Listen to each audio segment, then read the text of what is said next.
ఎన్నాళ్ళు ఈ సుఖాలని చెప్పి మెల్లిమెల్లిగా వాటి మీద వైరాగ్యము కలిగి, వైరాగ్యముతో కూడినటువంటి భక్తి వలన చేసినటువంటి కర్మాచరణ వలన జ్ఞానము కలిగి, జ్ఞానము వలన ఈ శరీరంలోకి వచ్చినందుకు మళ్లీ పుట్టవలసిన అవసరం లేని పునరావృత్తి రహిత శాశ్వత శివ సాయుధ్య స్థితి స్వరూప మోక్షానుభవానికి వెళ్తారు. ఇదిగో ఇది పొందడానికి యోగ్యమైన ఆశ్రమము గృహస్థాశ్రమం. సన్యాసాశ్రమ స్వీకారమునకు పూర్వము తల్లిదండ్రులు ఇచ్చిన పేరు ఏదుంటుందో అది సన్యాసాశ్రమ స్వీకారం చేసి గురువు గారి దగ్గర ప్రణవోపదేశం పొందిన తరువాత ఉండదు. దీక్షానామముగా వేరొక నామం ఉంటుంది. కానీ ఒక్క శంకర భగవత్పాదుల విషయంలో మాత్రం సన్యాసాశ్రమ స్వీకారమునకు పూర్వము తల్లిదండ్రులు ఇచ్చిన పేరు శంకర. సన్యాసాశ్రమం ఇచ్చిన తరువాత వారి గురువు గారైనటువంటి గోవింద భగవత్పాదాచార్యుల వారు ఉంచినటువంటి పేరు కూడా శంకర. ఎందుకని వారికి దీక్షానామము మారలేదు అంటే ఒక్కటే కారణం. కైలాసమునందు ఉండేటటువంటి శంకరుడు ఎవరున్నాడో ఆయనే భూలోకంలో కలియుగంలో శంకర భగవత్పాదుల రూపంలో అవతరించాడు. నమ కపద్దినీచ యుక్తకేశాయచ అని. జటాజూటంతో ఉండేటటువంటి పరమేశ్వరుడు వ్యుక్తకేశుడై అంటే ముండిక శిరస్కుడై, శిరస్సు మీద ఏమీ వెంట్రుకలు లేకుండా గుండుతో కూడుకున్నటువంటి వాడై, బాగా అర్థమయ్యేటట్టు చెప్పాలి అంటే ఈ భూమి మీద నడయాడాడు. ఎందుచేత ఆయనకు అవసరం వచ్చింది అంటే చేతిలో ఒక ఆయుధాన్ని పట్టుకుని ధర్మ వ్యతిరేకమైనటువంటి వాళ్ళని చంపడానికి అవకాశమైనటువంటి స్థితి కాదు కలియుగ ప్రారంభం. ఎందుచేత అంటే మహాభారత యుద్ధం జరిగిన రోజులలో కృష్ణ పరమాత్మ ప్రతిజ్ఞ చేశారు. పరిత్రాణాయ సాధూనాం వినాశాయ చ దుష్కృతాం ధర్మ సంస్థాపనార్థాయ సంభవామి యుగే యుగే. నేను ధర్మాన్ని పాడు చేసేటటువంటి వాళ్ళని మట్టు పెట్టడానికి, ధర్మాన్ని మళ్లీ సువ్యవస్థితం చెయ్యడానికి అవతార స్వీకారం చేస్తూ ఉంటాను. కానీ ధర్మ వ్యతిరేకులైన వారందరినీ చంపుకుంటూ వెళ్ళిపోతే కలియుగంలో అసలు మనుష్యుడు అన్నవాడు మిగలడం. కలి యొక్క ఉద్ధతి అటువంటిది. కాబట్టి ఇప్పుడు చేతిలో ఒక అస్త్రాన్ని పట్టుకుని లేకపోతే ఒక శస్త్రాన్ని పట్టుకుని ఎవరు ధర్మ వ్యతిరేకులుగా ఉన్నారో వాళ్ళందరినీ చంపేయడం తేలిక మార్గం కాదు, అది అనుసరణీయము కాదు. మనసులను ఆవహించి ఉన్నటువంటి కలిని తొలగగొట్టాలి, అందరినీ ధర్మ మార్గంలో నడిపించాలి. అందుకే ఈసారి కృష్ణ పరమాత్మ చేసినటువంటి ప్రతిజ్ఞకి కొనసాగింపుగా పరమశివుడు కైలాసంలో ఉన్నటువంటి సర్వేశ్వరుడు ఈ భూమండలం మీద అవతరించాడు. అవతరించి భారతదేశం నలుచెరగుల పాదచారి 3 పర్యాయములు పర్యటించారు. కేవలం 32 సంవత్సరములు మాత్రమే వారు శరీరంతో ఉన్నప్పటికీ అవైదికమైనటువంటి వాదనలన్నిటినీ ఖండించి మళ్ళీ వేదము యొక్క ప్రమాణాన్ని సువ్యవస్థితం చేశారు. అద్వైత మార్గము శంకరాచార్యుల వారు కొత్తగా కనిపెట్టినది కాదు. అద్వైత మార్గము వేదాంతర్గతమైనటువంటి పరమ సత్యం. వారి జీవితంలో వారు చేసినటువంటి ప్రబోధమంతా అదే. అద్వైతము వేదాంతర్గతమై ఉన్నది. వేదాంతర్గతమైనటువంటి అద్వైత సిద్ధాంతాన్ని ప్రచారం చేశారు. కేవలం ఏదో ఒక సిద్ధాంత ప్రచారం చేయడం వారి లక్ష్యం కాదు. అవైదికమైనటువంటి వాదనలన్నిటినీ ఖండించారు. మళ్ళీ వేదము యొక్క ప్రమాణమును నిలబెట్టారు. నిలబెట్టి షణ్మత స్థాపనాచార్యులై మనుష్యులు భక్తి మార్గంతో నడవడానికి కావలసినటువంటి వ్యవస్థనంతటినీ ఏర్పాటు చేశారు. ఎవరు ఏ స్థాయిలో ఉన్నా ఆ స్థాయిలో భగవంతుణ్ణి పట్టుకోవడానికి వీలైనటువంటి మార్గాన్ని చూపించారు. అందుకే యథార్థమునకు ఆదిశంకరాచార్యుల వారు లేకపోతే, ఆ అవతారం లేకపోతే సనాతన ధర్మమునకు మనుగడయే ప్రశ్నార్థకమై ఉండేది. అంతటి క్లిష్ట పరిస్థితులలో వచ్చినటువంటి అవతారం శంకరావతారం. మహానుభావుడు వైదిక మార్గాన్ని మళ్లీ సువ్యవస్థితం చెయ్యడమే కాకుండా మళ్లీ అవైదికమైనటువంటి వాదనలు ఈ దేశంలోకి ప్రవేశించి వేద ప్రామాణ్యమును పాడు చెయ్యకూడదని 4 దిక్కులా 4 పీఠములను పెట్టి కాపుదలగా ఉంచారు. తూర్పున జగన్నాథులో గోవర్ధన పీఠము, పడమర ద్వారకలో కాళికాపీఠము, ఉత్తరమున బదరికాశ్రమములో జ్యోతిపీఠము, దక్షిణమున శృంగగిరిలో శారదాపీఠము. 4 పీఠముల నుంచి 4 వేదముల యొక్క ఆమ్నాయమును ఏర్పాటు చేసి అక్కడ పీఠాధిపతుల యొక్క పరంపర కొనసాగేటట్టుగా, ఆ పరంపరలో వచ్చేటటువంటి పీఠాధిపతుల యొక్క ధర్మ ప్రచారము చేత వేదము ప్రమాణముగా ఉన్నటువంటి సనాతనమైనటువంటి ధర్మమునకు ఏ విధమైన వైక్లభ్యము కలగకుండా అది కొనసాగింపు పొందేటట్టుగా చక్కటి వ్యవస్థని ఏర్పాటు చేసినటువంటి మహాపురుషులు, జగద్గురువులు ఆదిశంకర భగవత్పాదులు. అటువంటి శంకరులు ప్రస్థానత్రయానికి భాష్యం ఇచ్చారు. ప్రస్థానత్రయము అంటే భగవద్గీత, బ్రహ్మసూత్రములు, ఉపనిషత్తులు. ఈ 3టికి భాష్య గ్రంథాలను ఇచ్చారు. అంత పెద్దవాటికి భాష్య గ్రంథాలు చదువుకోలేరేమో అన్న వారి కోసం తరువాతి స్థాయిలో అందుకోవడానికి వీలుగా భగవత్ సంబంధమైనటువంటి భక్తి జ్ఞానములను ఏర్పాటు చేసుకుని వైరాగ్యమును పొందడానికి వీలుగా శివానంద లహరి, సౌందర్య లహరి వంటి గ్రంథములను రచించి లోకానికి అందించారు. శంకరాచార్యుల వారు ఈ దేశానికి చేసినటువంటి మహోపకారం ఏమిటంటే, అందరు దేవతల మీద వారు వివిధ వృత్తములలో స్తోత్రములను రచన చేశారు. కొన్ని భుజంగ స్తోత్రములు. వారు స్పృశించని దేవతా స్వరూపం లేదు. సుబ్రహ్మణ్యేశ్వర స్వామి వారు, గణపతి, పార్వతీ పరమేశ్వరులు, శ్రీకృష్ణ పరమాత్మ, లక్ష్మీదేవి, శ్రీ మహావిష్ణువు, మీనాక్షి, పంచరత్నాలు. వారు స్పృశించినటువంటి దైవం లేదు. అందరు దైవాల మీద వారు స్తోత్రాలు ఇచ్చారు. స్తోత్రాలు ఇవ్వడం ఒక ఎత్తైతే, ఏ స్తోత్రంలోనూ కూడా వారు నేను చేస్తున్నాను ఈ స్తోత్రాన్ని అన్న భావన వచ్చేటట్టుగా వారు చెయ్యలేదు శ్లోకాలు. మీరు సంగీతంలో త్యాగరాజస్వామి వారి యొక్క కృతులను చూస్తే, త్యాగరాజస్వామి కీర్తనలలో త్యాగరాజనుత ఉంటుంది, ముద్ర అంటారు దాన్ని. త్యాగరాజనుత అంటే అదో ముద్ర. ఇది త్యాగరాజస్వామి వారి కీర్తన. మీరు త్యాగరాజనుత అని కీర్తన చేస్తే త్యాగరాజు చేత పొగడబడిన వాడా అని అర్థం వస్తుంది. శంకరాచార్యుల వారు జగద్గురువుగా ఈ దేశానికి చేసిన మహోపకారం ఏమిటంటే, ఎక్కడెక్కడ లోకానికి ప్రయోజనం కలగాలని వారు స్తోత్రాన్ని అందించారో అక్కడక్కడ వారు 2 మాటలను ప్రయోగించారు. నహ, మాం. సంస్కృతంలో ఈ 2 మాటలకి ఒక ప్రత్యేకమైనటువంటి స్థాయి. మాం అంటే నన్ను, నహ మమ్ములను.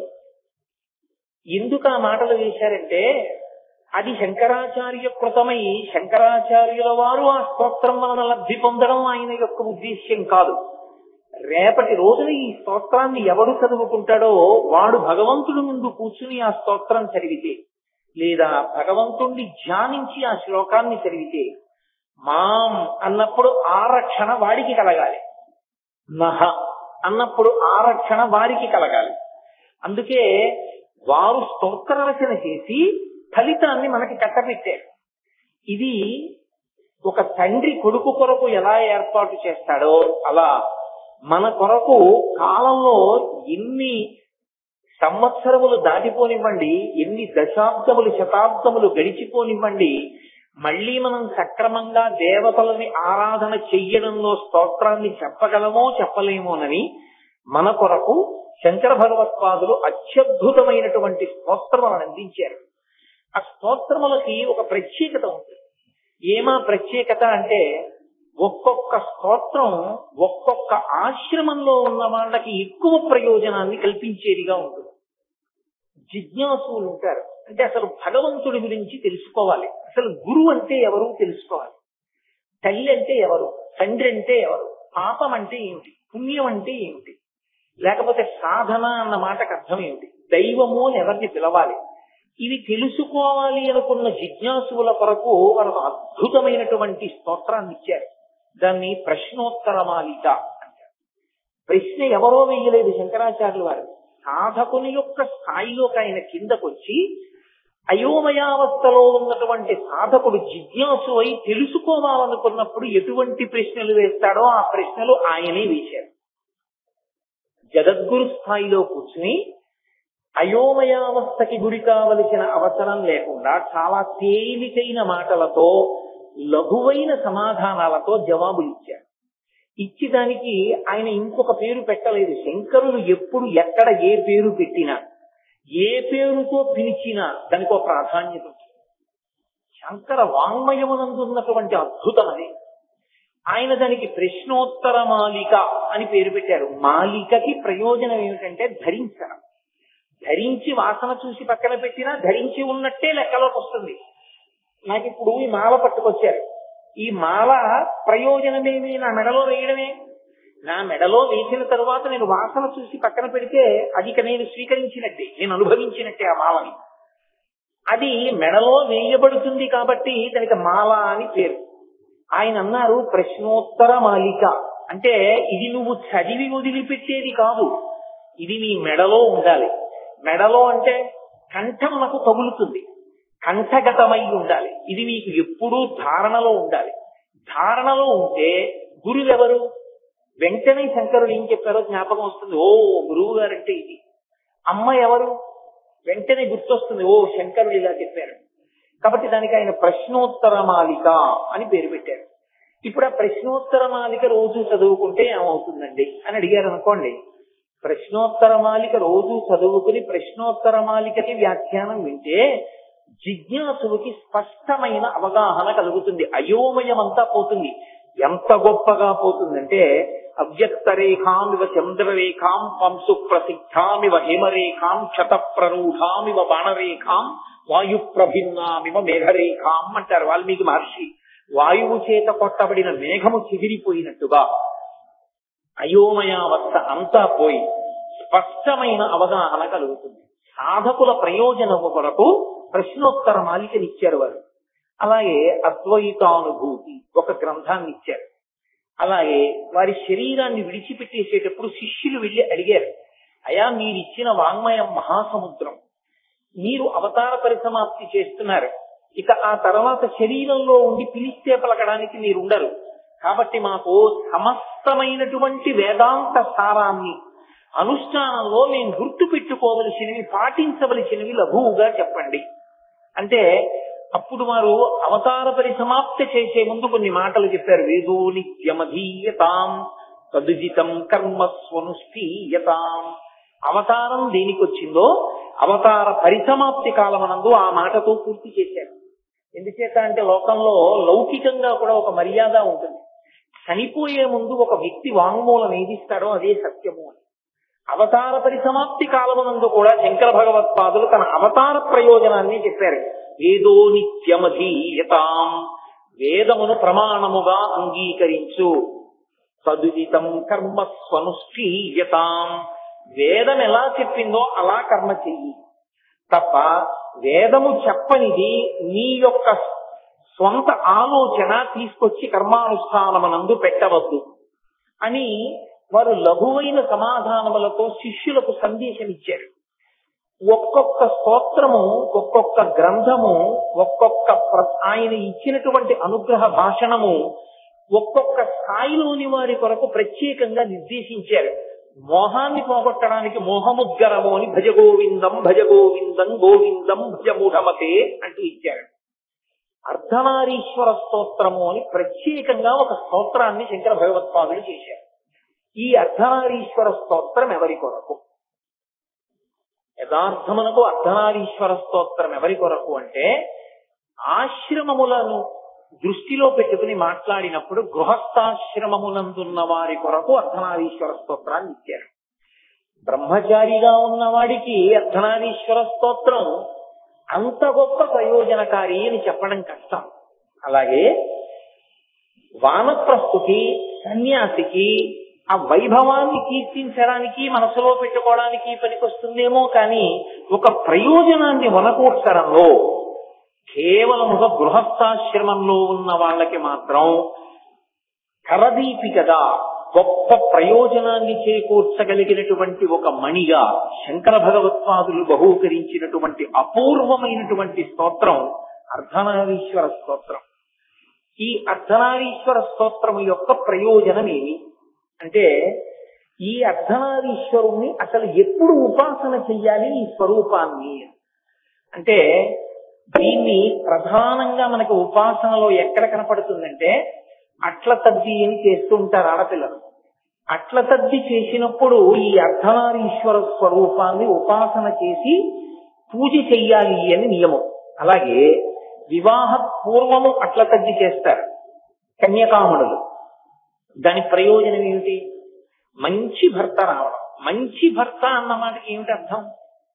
మంచి భర్త అంటే ఐశ్వర్యం ఉన్నవాడా, చదువుకున్నవాడా, అందంగా ఉన్నవాడా, భార్య చెప్పిన మాటని ఒప్పుకునేవాడా, లేకపోతే తాను భార్యకి దిశానిర్దేశము చెయ్యగలిగినటువంటి వాడా, తన చిటికిన వేలు పట్టుకున్నందుకు ఉద్ధరించగలిగిన వాడా?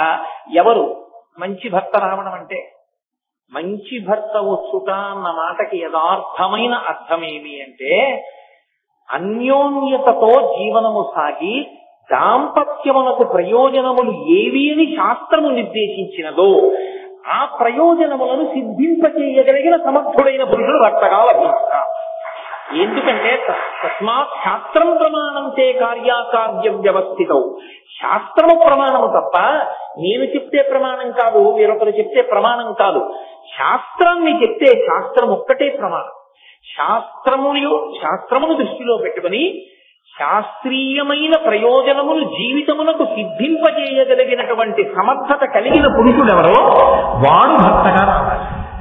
అటువంటి భర్త వచ్చుట కొరకు అట్ల తద్దినాడు చేసేటటువంటి ఉపాసనలో ఉండేటటువంటి మూర్తి అర్ధనారీశ్వర స్వరూపమే.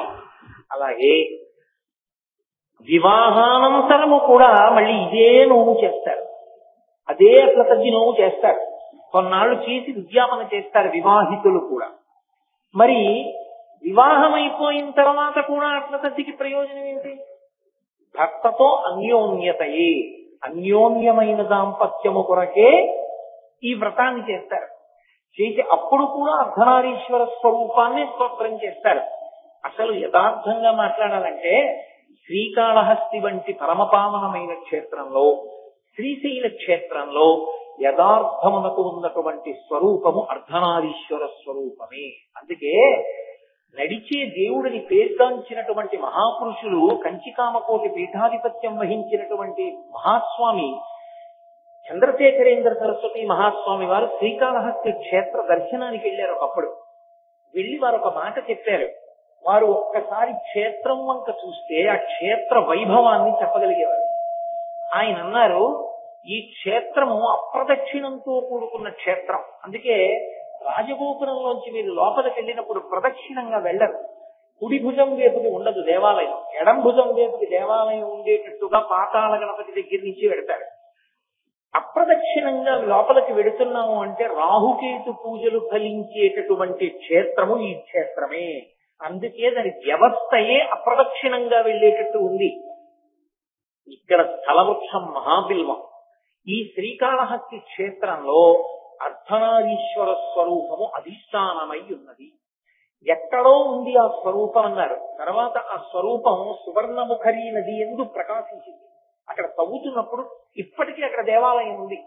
కాబట్టి శ్రీకాళహస్తి క్షేత్రమునందు అర్ధనారీశ్వర స్వరూపం, శ్రీశైల క్షేత్రమునందు కూడా జ్యోతిర్లింగం ఒక చోట, భ్రమరాంబాదేవి ఒక చోట ఉన్నప్పటికీ అది అర్ధనారీశ్వర స్వరూపంతోనే ఉంటుంది. అందుకే ఇప్పటికీ శ్రీశైల క్షేత్రంలో సుప్రభాత పఠనం చేసి ప్రపత్తి చేసేటప్పుడు భ్రమరాంబ సహిత మల్లికార్జునుణ్ణి అర్ధనారీశ్వర స్వరూపంగానే స్తవం చేస్తారు. సోమోత్తంశ రామార్థభాగ శ్రీశైలాగ్రే కలసి వసతి విశ్వరక్షాధురీన ఏనం పాణౌ సరసి తరుణోల్లాసమేనాంక ఖండం పార్శ్వే వామే వపుషి తరుణీ ద్రక్షు కారుణ్య లీలాం భూతిం పారే స్మితమభిముఖే గాంగమం భక్తపత్తే బిభ్రత్రేమ్నా భువనమఖిలం శ్రీగిరీశస్తపాయాత్. శ్రీగిరీశస్తపాయాత్, ఓ శ్రీగిరి, ఈ శ్రీశైల క్షేత్రమునందుండేటటువంటి మల్లికార్జునుడా నీ స్వరూపం ఏమిటో తెలుసా? ఏనం పాణౌ, జింక పిల్లలి చేత్తో పట్టుకుంటాడు. ఏనం పాణౌ సరసి తరుణోల్లాసమేనాంక ఖండం పార్శ్వే మామే వపుషి తరుణీ. వపుషి అంటే శరీరం. శరీరము యొక్క వామార్థ భాగమునందు పార్వతీదేవి ఎడమ భాగమునందు ఉంచుకున్నటువంటి ఓ పరమేశ్వరుడా నీకు నమస్కారము. సోమోత్తంశ పరిషదామీశ జీవాతురీశ పాశచ్చేత్తాపదయుగజుషాం పుల్ల మల్లీ వికాస ధ్యేయో దేవ ప్రకటితవధూరూపవామస్మభాగ శ్రీశైలాగ్రే కలసి వసతి విశ్వరక్షాధురీణ అని ఇంకో శ్లోకం. ఓ విశ్వరక్షాధురీనుడైనటువంటి మల్లికార్జునుడా, నీ వామభాగమునందు అర్ధనారీశ్వరుడవై పార్వతీదేవి శోభిస్తోంది. ఈ రెండు క్షేత్రములు అర్ధనారీశ్వర స్వరూపములకు సంబంధించిన క్షేత్రములే. అటువంటి అర్ధనారీశ్వర స్తవాన్ని శంకర భగవత్పాదులు ప్రత్యేకంగా గృహస్థాశ్రమంలో ఉన్న వాళ్ళ కొరకే ఇచ్చారు. ఈ గృహస్థాశ్రమంలో ఉన్న వాళ్ళ కొరకు సన్యాసాశ్రమంలో ఉన్న శంకరాచార్యుల వారికి ఇవ్వవలసినంత అగత్యమేమి? వారు జగద్గురువులు కనుక వర్ణాశ్రమములు ప్రాణప్రదములై ఉంటాయి. ధర్మానుష్ఠానమునందు ఏది ప్రాతిపదిక అంటే వర్ణము ఆశ్రమము, ఈ రెండు ప్రాతిపదికలై ఉంటాయి ధర్మానికి. ధర్మము అంటే పట్టుకుని ఆచరించవలసినది. తెలియచేవా జనైరితి ధర్మం. తెలుసుకోవడం పూర్వాంగం, అనుష్ఠించడం ఉత్తరాంగం. తదనంతరం దాన్ని అనుష్ఠించాలి తెలుసుకుని. సంధ్యావందనం చెయ్యాలి. ఎవరు చెయ్యాలి సంధ్యావందనం? అప్పుడు వర్ణాశ్రమములు ఈ రెండు వస్తాయి. సన్యాసికి సంధ్యావందనం లేదు, గృహస్థుకి సంధ్యావందనం ఉంది, బ్రహ్మచారికి సంధ్యావందనం ఉంది. ఎవరు సంధ్యావందనం చేయడానికి అర్హత ఉన్నవాడు? ఎవడికి యజ్ఞోపవీతం ఉందో వాడు సంధ్యావందనం చెయ్యాలి. వాడు సంధ్యావందనం చెయ్యకుండా తిరగడానికి వీల్లేదు. ఏదైనా పక్కన పెట్టి సంధ్యావందనమే ముందు చెయ్యాలి. కాబట్టి ఇప్పుడు ఒక్కొక్క వర్ణాశ్రమమును ఆధారంగా చేసుకుని ధర్మం వచ్చింది. ఇప్పుడు ఆ ధర్మాన్ని పట్టుకుని తరిస్తూ ఉంటాడు. గృహస్థాశ్రమము ధర్మమునకు అవమానము. గృహస్థాశ్రమము పరమపావనమైనటువంటి ఆశ్రమం. ఎందుకు అసలు గృహస్థాశ్రమము, బ్రహ్మచర్యము, వానప్రస్థము, సన్యాసము అని 4 కింద ఆశ్రమాలను విడగొట్టాలి? ఎందుకు అసలు విడగొట్టింది వేదం అంటే, అలా విడగొట్టడానికి ఒక కారణం ఉంది. కట్లు విప్పేశారని కాదు, ఎప్పుడూ కట్టు వేస్తూనే ఉంటారు. ఎప్పటికవసరమైన కట్టు అప్పుడు వేస్తూ, అప్పటికి అవసరము లేని కట్టు తీసేయడమే ఆశ్రమాన్ని మార్చడం. మీరు చూడండి, పట్టికెళ్లేవాడు మొట్టమొదట తాటితో గట్టిగా కడతాడు అనుకుంటాడు. మోతాలతో పెట్టి నొక్కి కట్టినప్పుడు చాలా గట్టిగా కట్టేశాను, ఈ పత్తి బెట్టకదని. ఇప్పుడు ఆ పట్టికెళ్ళి మిల్లోకి పట్టికెళ్ళి ఇచ్చినప్పుడు అది యంత్రాల మీద పెడుతుంది. ఒక యంత్రం ఇంకో యంత్రం మీద ఉన్న పత్తిని నొక్కుతుంది. ఇప్పటి వరకు తను కట్టిన కట్టు చాలా గట్టిగా ఉందనుకున్నవాడు తెల్లబోతాడు. ఎందుకంటే ఆ కట్టు వదిలైపోయి ఊడిపోతుంది తనంతటా. దాన్ని ముడివిప్పరు. ఎంత గట్టిగా నొక్కేస్తుందంటే పత్తి దగ్గరైపోయి కట్టు వదిలైపోతుంది తనంతటా. ఇప్పుడు వదిలైపోయిందని ఆ కట్టుని విక్కిరించడానికి కాదు యంత్రం నొక్కింది. ఇప్పుడు యంత్రం మళ్ళీ ఒక ఇనప రేకుని తీసుకుని మళ్ళీ గట్టిగా తను ముడేస్తుంది. ఇప్పుడు అది మనిషి వేసిన కట్టు కన్నా ఈ కట్టు గట్టిగా ఉంటుంది. ఎందుకు వేశారు కట్టు ఎందుకు మార్చారు? తను వేసిన కట్టు కదిలిపోయే కట్టు. ఈ కట్టు ఆ పత్తి చేరవలసిన స్థానాన్ని చేరే వరకు పనికిరాదు, యంత్రం కిందకి వెళ్లే వరకే పనికొస్తుంది. అక్కడ కట్టు మార్చారు. దాని వలన పత్తి ఎక్కడికి చేరాలో అక్కడికి ఎక్కడా మధ్యలో ముద్ద పడిపోకుండా వెళ్ళిపోయింది. అలాగే ఈ శరీరం అపురూపం, ఈ సాధనం అపురూపం. ఇది దొరకమంటే దొరికేది కాదు. మనుష్య శరీరం లభించడమే అదృష్టం. అందుకే 84 లక్షల జీవరాశులలో అత్యద్భుతమైన జన్మ ఏది అంటే మనుష్య జన్మయే. మనుష్యత్వం, ముముక్షత్వం, మహాపురుష సమాశ్రయ. ఈ 3 దొరకమంటే దొరికేవి కావు అంటారు శంకరాచార్యుల వారి వివేక చూడామణిలో. ఎందువల్ల గొప్పదైంది అంటే దీనితో ధర్మానుష్ఠానము చేయవచ్చు. మిగిలినటువంటి శరీరములు ధర్మానుష్ఠానమునకు పనికిరావు. వాటికి ఉన్నది ఒకటే ధర్మం, జంతు ధర్మం. దీనికి ధర్మానుష్ఠానమునకి ఇది పనికొస్తుంది. ఇది భగవన్నామమును చెప్పడానికి పనికొస్తుంది. మిగిలిన ఏ ఉపాధి కూడా ఇక భగవన్నామమును చెప్పడానికి పనికిరాదు. ఎన్ని లక్షల ప్రాణులు ఉండనివ్వండి, రామా రామా రామా అనవే అన్నారనుకోండి, అది అనలేదు. దీనితో ఇది జర్జరీభూతమైపోయిన రామా రామా రామా అని ఈ శరీరం అనగలదు. దీనికి ఒక్కదానికే స్వరపేటిక పెట్టి పరమేశ్వరుడు ఏదైనా ఉచ్చరించగలిగినటువంటి శక్తినిచ్చాడు.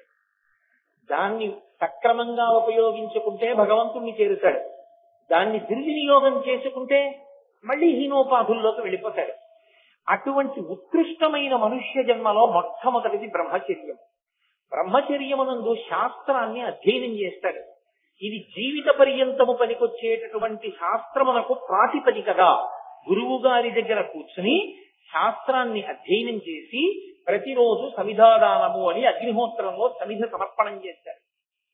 కొంతకాలం అయిపోయింది బ్రహ్మచర్యం. ఇప్పుడు శరీరము లోపల ఉన్నటువంటి మనసుకి ఒక లక్షణం ఉంటుంది. అది కాలమునందు శరీరమునందు పొటమరించేటటువంటి వికారం. ఋషులు అంత జాగ్రత్తగా దాన్ని లెక్క పెట్టారు. మీరు దాన్ని అంత పవిత్రంగా అర్థం చేసుకోవలసి ఉంటుంది. అణిచి పెడితే ప్రమాదం వస్తుంది కామాన్ని. ఒక వయస్సు దాటేటప్పటికీ శరీరమునందు కామము పొటమరిస్తుంది, మనసు కామభావన పొందుతుంది. ఇప్పుడు కామభావన పొందిన మనసుని మీరు బలవంతంగా నిగ్రహించారనుకోండి, కాలు కింద త్రాచుపావుని పెట్టుకుంటే ఎలా ఉంటుందో అలా ఉంటుంది.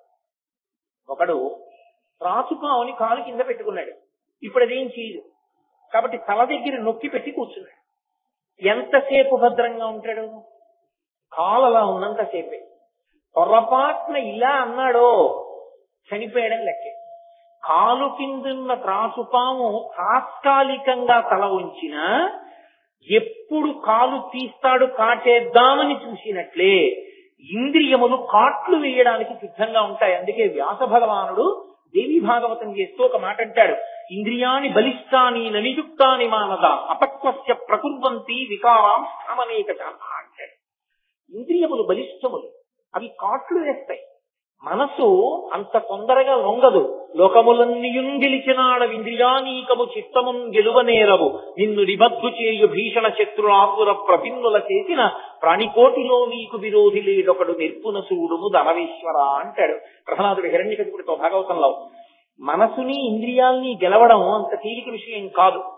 కాబట్టి ఋషులు ఏం చేశారంటే ఒక అద్భుతమైనటువంటి ప్రక్రియ ఏర్పాటు చేశారు. కామమును ధర్మంతో ముడివేసేశారు. అందుకే వివాహం చేసినప్పుడు సంకల్పం ఏమి అంటే ధర్మ ప్రజాపత్యర్థం, ధార్మికమైన సంతానము కొరకు. నేను భార్యని స్వీకరించాననలో ధర్మపత్నిని స్వీకరించాడు. ఆమె పేరేమి? ధర్మపత్ని. ధర్మపత్ని సమేతస్య, ఆమె ధర్మమునకు ఆలంబనం. ఇప్పుడు కామము ఆమె యందు ప్రవర్తించింది. ఆమె యందు కామముంచుకున్న కారణానికి ధార్మికమైనటువంటి కట్టుబాటు వలన కామము ధర్మముతో ముడిపడితే ధర్మబద్ధమైన అర్థం వచ్చింది. ఏమిటా అర్థం? కొడుకు, కూతురు. కూతురు వచ్చింది, కన్యాదానం చేసి తరించావు. కొడుకు పుట్టాడు, పితృరుణం తీరిపోయి. పితృరుణం తీరడానికి గృహస్థాశ్రమం ప్రాతిపదిక అయింది. 3 రుణములు ఉంటాయి. ఈ మూడు రుణములను తీర్చుకోవాలి అంటే ఒక రుణాన్ని బ్రహ్మచర్యంలో తీర్చుకోగలడు. 2 ప్రధానమైనటువంటి రుణములను గృహస్థాశ్రమంలోకి ప్రవేశిస్తే తప్ప తీర్చుకోవడం కుదరదు. నేనెప్పుడు చేశానండి అప్పు అంటారేమో. ఆ అప్పు మీరు ఎప్పుడు చేశారన్నది విడిచిపెట్టండి. మనుష్య జన్మ స్వీకరిస్తూనే పుడుతూనే 3 అప్పులతో పుడతాడు. 1 శాస్త్ర రుణము, 2 దైవ రుణము, 3వది పితృ రుణము. ఇందులో శాస్త్ర రుణము అంటే ఋషులు మన కొరకు శాస్త్రాన్నంతటినీ ఇచ్చారు చదువుకుని జీవితాన్ని బాగు చేసుకోమని. ఆ రామాయణం కోట్ల రూపాయలు ఖర్చు పెట్టేశావు. కనీసం నీ ఇంట్లో 6 కాండల రామాయణం లేకపోతే నీలో ఏదో పెద్ద తేడా ఉందని గుర్తు. నీ ఇంట్లో భాగవతం 12 స్కంధాలు లేకపోతే నీ జీవితంలో ఏదో పొరపాటు ఉందని గుర్తు. కనీసం గ్రంథాలు ఇంట్లో ఉండాలి, ఎప్పుడో ఒకప్పుడు చదువుతావు. అవి కూడా లేని ఇల్లు దారుణమైనది. ఇన్ని లక్షలు ఇన్నిటికి ఖర్చు పెడుతున్నావు, రామాయణం 6 కాండలు నీ ఇంట లేవంటే ఏం చెప్పుకోవాలి? కాబట్టి శాస్త్రాన్ని చదవాలి. ఋషులు ఇచ్చిన శాస్త్రాన్ని చదివితే రుణం తీరిపోతుంది. ఋషి బ్రహ్మచర్యంలో శాస్త్రం చదువుకున్నాడు, రుణం తీరింది. కానీ పితృ రుణం, తండ్రికి రుణపడ్డాడు. ఏమిటి రుణం? తండ్రి నీకు శరీరం ఇచ్చినట్లే నువ్వు కూడా సంతానాన్ని కనాలి. సంతానాన్ని కంటే తప్ప నువ్వు రుణ విముక్తులవుతావు. రుకండు మహర్షి అంతటి వాడిని బ్రహ్మలోక ప్రవేశం చేయనివ్వలే. కాబట్టి సంతానాన్ని పొందాలి. సంతానాన్ని పొందడం అంటే ఎలా పడితే అలా సంతానాన్ని పొందడాన్ని శాస్త్రం అంగీకరించదు. ధర్మబద్ధమైన సంతానము కావాలి. ధర్మబద్ధమైన సంతానం అంటే వేరొకరి కన్య ధార్మికముగా నీకు కన్యాదానము చెయ్యబడాలి. ఆమెతో కలిసి నువ్వు నీ కామాన్ని ధార్మికంగా ఆమె యందుండి అతిక్రమించని కారణం చేత నీవే ఆమె కడుపున మళ్ళీ పుడతావు. అందుకే ఆత్మావై పుత్రనామాసి, కొడుకు మళ్ళీ తండ్రిగా వస్తాడు, తండ్రి మళ్ళీ కొడుకుగా వస్తాడు. కాబట్టి ఆమె నిన్నే కంది తన కడుపున. ఇప్పుడు నీ కామము ధర్మము చేత ముడిపడి భక్తి యందు ప్రవేశపెట్టబడాలి. ఇప్పుడు కామము ధర్మము చేత ముడిపడితే పితృణం తీరిపోయింది, సంతానం కలిగారు కాబట్టి. ఇప్పుడు మూడవది, దేవతలకి మనం రుణపడి ఉంటాం. దేవతలకి రుణపడి ఉండడం అంటే దేవతలు వర్షం కురిపించారు, పంట పండింది, అన్నం తిన్నావు. దేవతలు భోగానికి అవసరమైనటువంటి వస్తువులను ఇచ్చారు, వాటిని పొందావు. భూమిలో ఉన్న ఇనుము తీసుకున్నావు, భూమిలో ఉన్న పెట్రోల్ తీసుకున్నావు, కారు చేసుకుని కారెక్కి తిరిగావు. ఇవి దేవతలు ఇచ్చారు భూమిలో పెట్టి. నువ్వు తయారు చేయలేదు పెట్రోల్, లోపల ఉంది కాబట్టి క్రూడ్ ఆయిల్ నువ్వు దాన్ని పెట్రోల్ గా శుద్ధి చేశావు. ఇప్పుడు దేవతలకు రుణపడ్డావు. ఈ రుణపడినటువంటి రుణాన్ని తీర్చుకోవాలి అంటే యజ్ఞమో యాగమో చేసి నువ్వు హవిస్సు అగ్నిహోత్రుడి యొక్క ముఖంగా దేవతలకి సమర్పణం చెయ్యాలి. ఇప్పుడు యజ్ఞము కానీ యాగము కానీ చెయ్యాలి అంటే అధికారం ఏమి? ఎడమ భుజం మీద ఉత్తరీయం ఉండాలి. ఎడం భుజం మీద ఉత్తరీయం వేసుకునే అధికారం ఎవరిది అంటే భార్య బ్రతికున్నవాడికి. భార్య పక్కన లేకపోతే ఆయనకి యజ్ఞాధికారము లేదు. యజ్ఞాధికారమును పొందుట కొరకు భార్యని స్వీకరించాడు. అందుకే తలంబ్రాలు పోసుకునేటప్పుడు ఈ మంత్రాలే చెప్తారు. నాకు ఐశ్వర్యము కలుగుగాక, దాని వలన నేను యజ్ఞయాగాది క్రతువులను చేయుదునుగాక. ఇప్పుడు ఈమె పక్కన ఉన్నది కాబట్టి యజ్ఞం చేశాడు ధర్మపత్ని సమేతస్య అని. ఈమె లేదు, ఎంత డబ్బున్నా తన యజ్ఞం చేయడానికి అధికారి కాడు. తన కడుపున పుట్టిన తన కుమార్తెని కన్యాదానం చేయడానికి కూడా అధికారం ఉంది. కాబట్టి ఇప్పుడు ధర్మపత్నిని స్వీకరిస్తే ఆమెతో కలిసి యజ్ఞయాగాది క్రతువులు చేసి దేవతలతో ఉన్నటువంటి రుణాన్ని పోగొట్టుకుంటాడు. ఇప్పుడు ఈ రుణాలు పోతే ఊర్ధ్వలోక ప్రాప్తికి అవకాశం ఇస్తారు. అథవా ఈశ్వరానుగ్రహం చేత భక్తి వైరాగ్యముతో కలిసి జ్ఞానముగా పండి మోక్షమునకు అధికారి అవుతాడు. అయితే ఇది అందరికీ వర్తిస్తుందా అంటే కారణజన్ములైన వారి విషయంలో వర్తించదు. అందుకే వారు గృహస్థాశ్రమం తీసుకోకుండా సన్యాసానికి కడతారు. శంకరాచార్యుల వారు వెళ్ళదా? అలా ఉంటుంది. కొంతమంది మహాపురుషులు ఈ కోవలోకి రారు, కానీ అందరూ మహాపురుషులు మాత్రం కాదు. కాబట్టి సాధారణంగా ఈ కట్టులోనే పెడతారు. అందుకని బ్రహ్మచర్యంలో ఉన్న కట్టు ఒక వయసు వచ్చిన తర్వాత ఇక పనికిరాదు. పత్తికి తనువేసిన కట్టు పూర్తిగా పనికిరానట్టు. అందుకని ఈ కట్టు వదిలిచి కొత్త కట్టేస్తారు. అప్పటి వరకు చెవికి ఆభరణములు ఉండవు, ఇప్పుడు పెట్టుకుంటాడు. ఇంతకు ముందు కంటికి కాటుక పెట్టుకోడు, ఇప్పుడు పెట్టుకుంటాడు. ఇంతకు ముందు పూలదండ వేసుకోలేదు, ఇప్పుడు వేసుకుంటాడు స్నాతకోత్సవం అయిన తర్వాత. ఇంతకు ముందు తాంబూలం వేసుకోలేదు, ఇప్పుడు భార్యతో కలిసి భార్య ఇచ్చిన తాంబూలం వేసుకుంటాడు. అంటే ఏ భోగములను వేదము అనుమతించి నువ్వు అనుభవించవచ్చని చెప్పిందో వాటిని ధర్మంతో ముడిపడి అనుభవిస్తాడు తప్ప యథేచ్ఛగా భోగం అనుభవించడం అన్నది ఈ దేశమునందు లేదు. ఈ దేశమునందు దేనికైనా ఆలంబన అనేది అంటే ధర్మమే.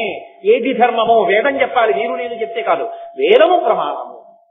వేదము ఏది ధర్మం అని చెప్పిందో దాన్నే అనుష్ఠించవలసి ఉంటుంది. కాబట్టి గృహస్థాశ్రమము అత్యంత ముఖ్యమైన ఆశ్రమమై కూర్చుంది. ఇప్పుడు 2 రుణాలు దాంట్లో తీరుతున్నాయి. పైగా 2 ఆశ్రమాల్లో ఉన్న వాళ్ళు గృహస్థు మీద బతుకుతారు. బ్రహ్మచారి తనందుకు తినకూడదు. బ్రహ్మచారి గృహస్థు ఇంటి ముందుకొచ్చి భవతి భిక్షాం దేహి అంటాడు. బ్రహ్మచారికి గృహస్థు అన్నం పెడతాడు. సన్యాసి ఆయన దానం పుచ్చుకోకూడదు, ఒండుకుని పెట్టుకోకూడదు, రేపటికని దాచకూడదు. ఆకలేస్తే అదో రోగం అనుకోవాలి. దగ్గు వచ్చింది అనుకోండి, తగ్గేవరకే మందు చేసుకుంటాం, ఉండిపోయింది కదా సీసాలోని పోషిస్తోంది నోట్లో. ఆకలేస్తే కడుపులో ఆకలి మంట చల్లారే వరకు మాత్రమే తినాలి, రుచి కోరకూడదు. ఎక్కడికి వస్తాడు?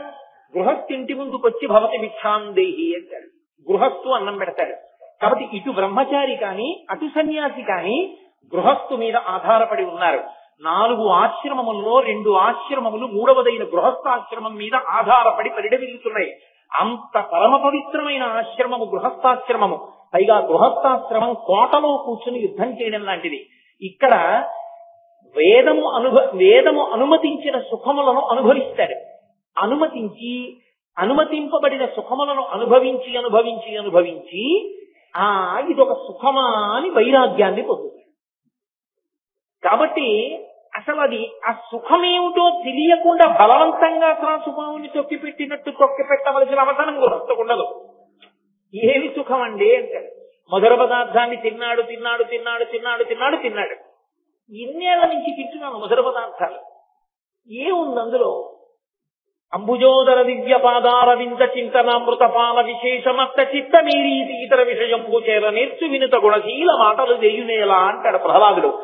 భగవంతుని పాదములను అర్చించినప్పుడు కలిగేటటువంటి ఆనందామృత ధారణను బ్రోలడం కన్నా ఈ మధుర పదార్థాన్ని తినడంలో ఏముందంటాడు. ఇప్పుడు వైరాగ్యం కలిగింది.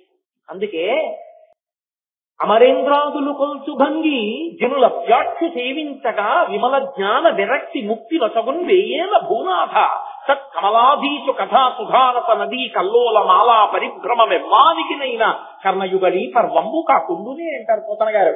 ఆ భగవత్ కథాశ్రవణము కూడా భక్తి స్వరూపమై నవవిధ భక్తులలో ఎన్నాళ్ళి సుఖాలని చెప్పి మెల్లిమెల్లిగా వాటి మీద వైరాగ్యము కలిగి వైరాగ్యముతో కూడినటువంటి భక్తి వలన చేసినటువంటి కర్మాచరణము వలన జ్ఞానము కలిగి జ్ఞానము వలన ఈ శరీరంలోకి వచ్చినందుకు మళ్లీ పుట్టవలసిన అవసరం లేని పునరావృత్తి రహిత శాశ్వత శివ సాయుధ్య స్థితి స్వరూప మోక్షానుభవానికి వెళ్తారు. ఇదిగో ఇది పొందడానికి యోగ్యమైన ఆశ్రమము గృహస్థాశ్రమం. ఈ గృహస్థాశ్రమంలో ఇన్ని పండాలి అంటే మొట్టమొదటి నియమం ఒకటి ఉంటుంది. ఏది అంటే ఒండురులకు అన్యోన్యత. దంపతులుగా ఉన్నటువంటి స్త్రీ పురుషులు ఎవరున్నారో వాళ్ళిద్దరి మధ్య కొన్ని లక్షణాలు ఉండాలి అని శాస్త్రం చెప్తోంది. మొట్టమొదటిది అన్యోన్యత. ఒకరి మీద ఒకరికి ప్రేమ ఉండాలి. ఆయన కొరకు తను త్యాగం చెయ్యాలి, దాని కొరకు ఆయన త్యాగం చేస్తాడు. పోన్లే దానికి ఇష్టం ఉండదు, ఆయన వదిలేశాడు. ఆయన తినరు వెల్లుల్లిపాయ, ఆవిడ వదిలేసి. ఆవిడకి ఎంతో ఇష్టం, పుట్టింట్లో ఉన్ననాడు తినేది వెల్లుల్లిపాయ. ఇప్పుడు ఆవిడ అసలు తినదు. ఎందుకు తినదు వెల్లుల్లిపాయ అంటే ఆయన తినరు వెల్లుల్లిపాయ, నాకు అలవాటు పోయింది. అది అన్యోన్యత అంటే. అందుకే శ్రీరామాయణంలో ఆ అద్భుతమైన మాట ఒకటి అంటారు. బాలకాండ పూర్తి చేస్తూ మహర్షి అంటారు, ప్రియాతు సీతారామస్య దారాహ పితృకృత ఇది. నాకు మా నాన్నగారైన దశరథ మహారాజు గారు ఈమెనిచ్చి పెళ్లి చేశారంటే నాకు యోగ్యమైన పిల్ల అని రాముడు సీతమ్మని ప్రేమించాడు. అలా ఎప్పుడు నాన్నగారు తెచ్చారు కాబట్టి అని ప్రేమించడమేనా? సీతమ్మ కూడా రాముడికి దగ్గర అవడానికి, రాముడు సీతమ్మకి దగ్గర అవడానికి ఏమైనా కారణం ఉందా అంటే ప్రీతి భూయోభ్యవర్తత. ఆమె నడిచినటువంటి నడవడి కారణంగా రాముడికి దగ్గరయింది, రాముడు సీతమ్మకి దగ్గరయ్యాడు. ఇప్పటికీ యుగం మారిపోయినా పెళ్లి అంటే సీతారాములే ఆదర్శంగా చెప్పబడతారు దాంపత్య జీవితానికి. అందుకే నడిచే దేవుడిని పేర్కొంచిన పరమాచార్య స్వామి ఒక మాట చెప్పేవారు, శుభలేఖ వేసినప్పుడు సీతారాముల మూర్తి లేకపోయినా జానక్యాహ కమలామలంజలిపుటేయాహ పద్మరాగాయితాహ అన్న శ్లోకం ఆ శుభలేఖ మీద లేకపోయినా ఆ తల్లిదండ్రులకి పిల్లల పెళ్లి ఎలా చెయ్యాలో చేత కానటువంటి అజ్ఞానులు. సీతారాములంటే దాంపత్యానికి అంత పర్యాయపదంగా నిలబడ్డారు. అటువంటి అన్యోన్యత ఉండాలి. ఈ అన్యోన్యత లేదనుకోండి, అది శుభలేఖలో వేసుకునే కమర్షియల్ ఎండ్ లాగే ఉంటుంది జీవితంలో కూడా. చూడండి, శుభలేఖ వేసినప్పుడు శ్రీమతి మరియు శ్రీ చాగంటి కోటేశ్వరరావు వ్రాయి శుభలేఖార్థములు అని ఉండాలి, కానీ కమర్షియల్ ఎండ్ అని ఒకటి ఉంటుంది. శ్రీరామ అండ్ కో అని. అండ్ కో అన్నప్పుడు ఇలా మెలికి తిప్పి వేస్తారు. అండ్ కో అంటే దాని అర్థం ఏంటంటే వ్యాపారం కోసం పెట్టింది అని. దంపతులకి కూడా శుభలేఖలో శ్రీమతి అండ్ శ్రీకి కమర్షియల్ ఎండ్ వేస్తే ఏదో పశ్చిమ దేశాల్లో ఉండే దాంపత్యాలు ఎలా ఉంటాయో అటువంటి దాంపత్యం అని గుర్తు. ఇంకా ఇంటికి వెళ్ళికెళ్ళం ఎందుకు? కమర్షియల్ ఎండ్ ఆ శుభలేఖలో వేసుకోవలసింది. మరియుని వేసుకోవాలి. శ్రీమతి మరియు శ్రీ ఇద్దరూ కలిపి దంపతులు, వారి అన్యోన్యతకి ఫలితమే అదిగో ఆ బిడ్డ. ఆ బిడ్డని పొంది కన్యాదానం చేసి నేను తరిస్తున్నాం, మిమ్మల్ని ఆహ్వానిస్తున్నాం, అందుకుండాలి శుభలేఖ. అంతేగాని కమర్షియల్ ఎండ్ ఏమిటి అందులో? కాబట్టి అన్యోన్యత అత్యంత అవసరమై ఉంటుంది. ఆ అన్యోన్యత కాని సిద్ధించలేదనుకోండి, ఆ దాంపత్యము అర్థరహితం. పక్క పక్కన ఎన్నాళ్ళు కూర్చున్నారన్నది కాదు, ఎవరి మనసులు ఎవరి దగ్గర ఉన్నాయన్నది ప్రధానం.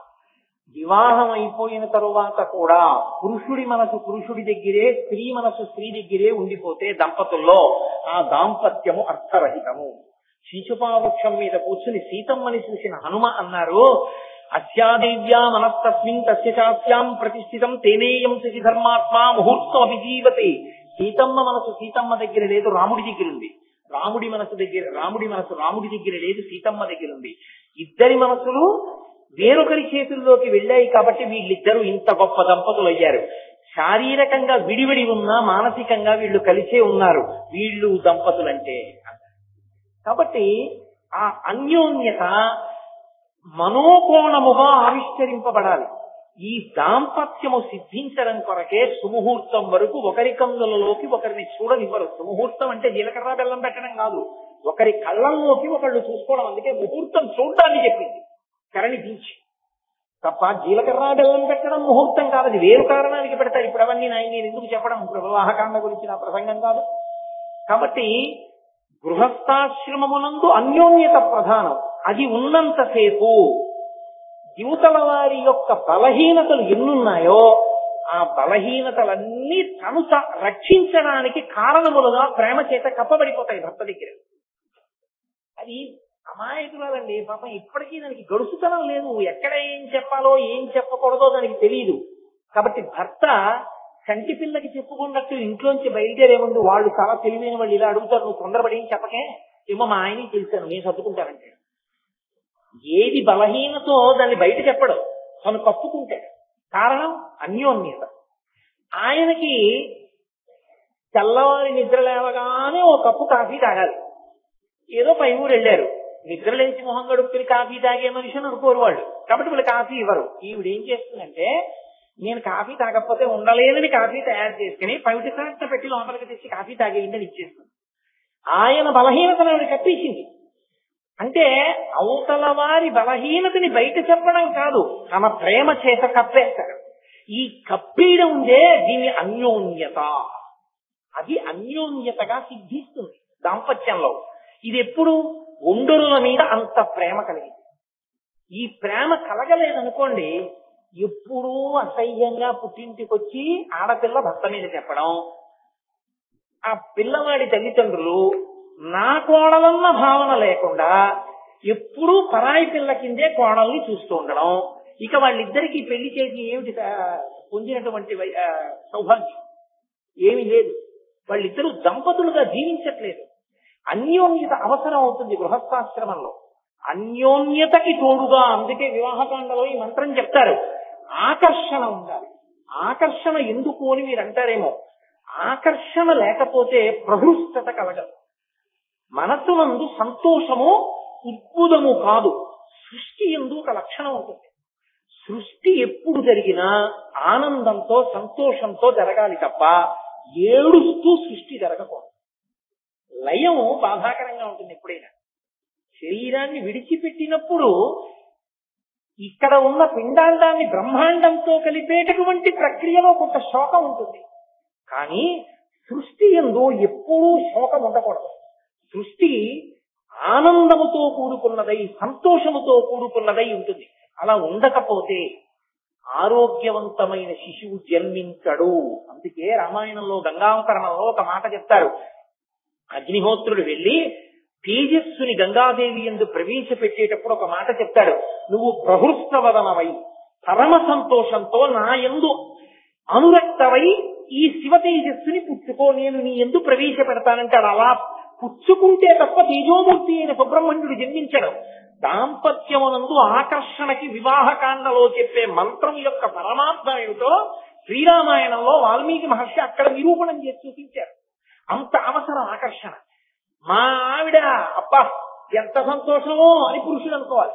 మా ఆయన అంత మంచివాడు, నాకు భర్తగా ఎలా పొందగలను. అందుకే గుణము భర్తకు అందం, అనువర్తించడం భార్యకు అందం. బాహ్యంలో ఉన్న అందాలు ఎక్కడ ఉంటాయండి? నశించిపోతాయి, ఉండవు. 60 ఏళ్ళు 70 ఏళ్ళు వచ్చాక కూడా ఆకర్షణ దేని చేత ఉంటుంది? ప్రారంభంలో శరీర సౌష్ఠవము చేత ఉండవచ్చు. 60-70 వచ్చేటప్పటికి అనువర్తించిన కారణం చేత ప్రీతి అలా నిలబడిపోతుంది. అంత సంతోషం ఉండిపోతుందంటే ఈ ఆకర్షణ పండాలి, ప్రతిదీ పండాలి సనాతన ధర్మంలో. ఎందుకంటే పండితే తప్ప ముచ్చికని తనంత తాను విడవదు. పండనంతసేపు పండి పెట్టుకుని ఉంటుంది. అన్నీ పండిపోవాలి. ఈ ఆకర్షణ అవసరం సంతాన ప్రాప్తి దగ్గర నుంచి ధరించడం వరకు కూడా అదే. అందుకే భార్య బతికుండగా పుత్రపౌత్రులను చూసి సన్యాసం స్వీకరిస్తే పుత్రం పౌత్రం సమాసాధ్య వానప్రస్థాశ్రమేవ చేత్ తపసా షద్రిపూంజిత్వా. వ్యాసుడు సన్యాసాశ్రమానికి నియమం చెప్పాడు. భార్యతో కలిసి దాంపత్యము నుండి కొడుకుని మనవణ్ణి చూసి వైరాగ్యం వచ్చిన తర్వాత భార్యతో కలిసి వానప్రస్థానికి వెళ్ళి ఇంకా ఆపాటి కూడా ఇక భార్యతో కలిసి ఉండలేనంత వైరాగ్యం వచ్చేస్తే అప్పుడు కూడా భార్యను వదిలి వెళ్ళకూడదు. భార్యని తీసుకెళ్లి కొడుక్కి అప్పజెప్పి సన్యాసం తీసుకోవాలి. కాబట్టి అంత ప్రేమతో నిలబడవలసి ఉంది. ఇది సిద్ధించాలి, పండాలి.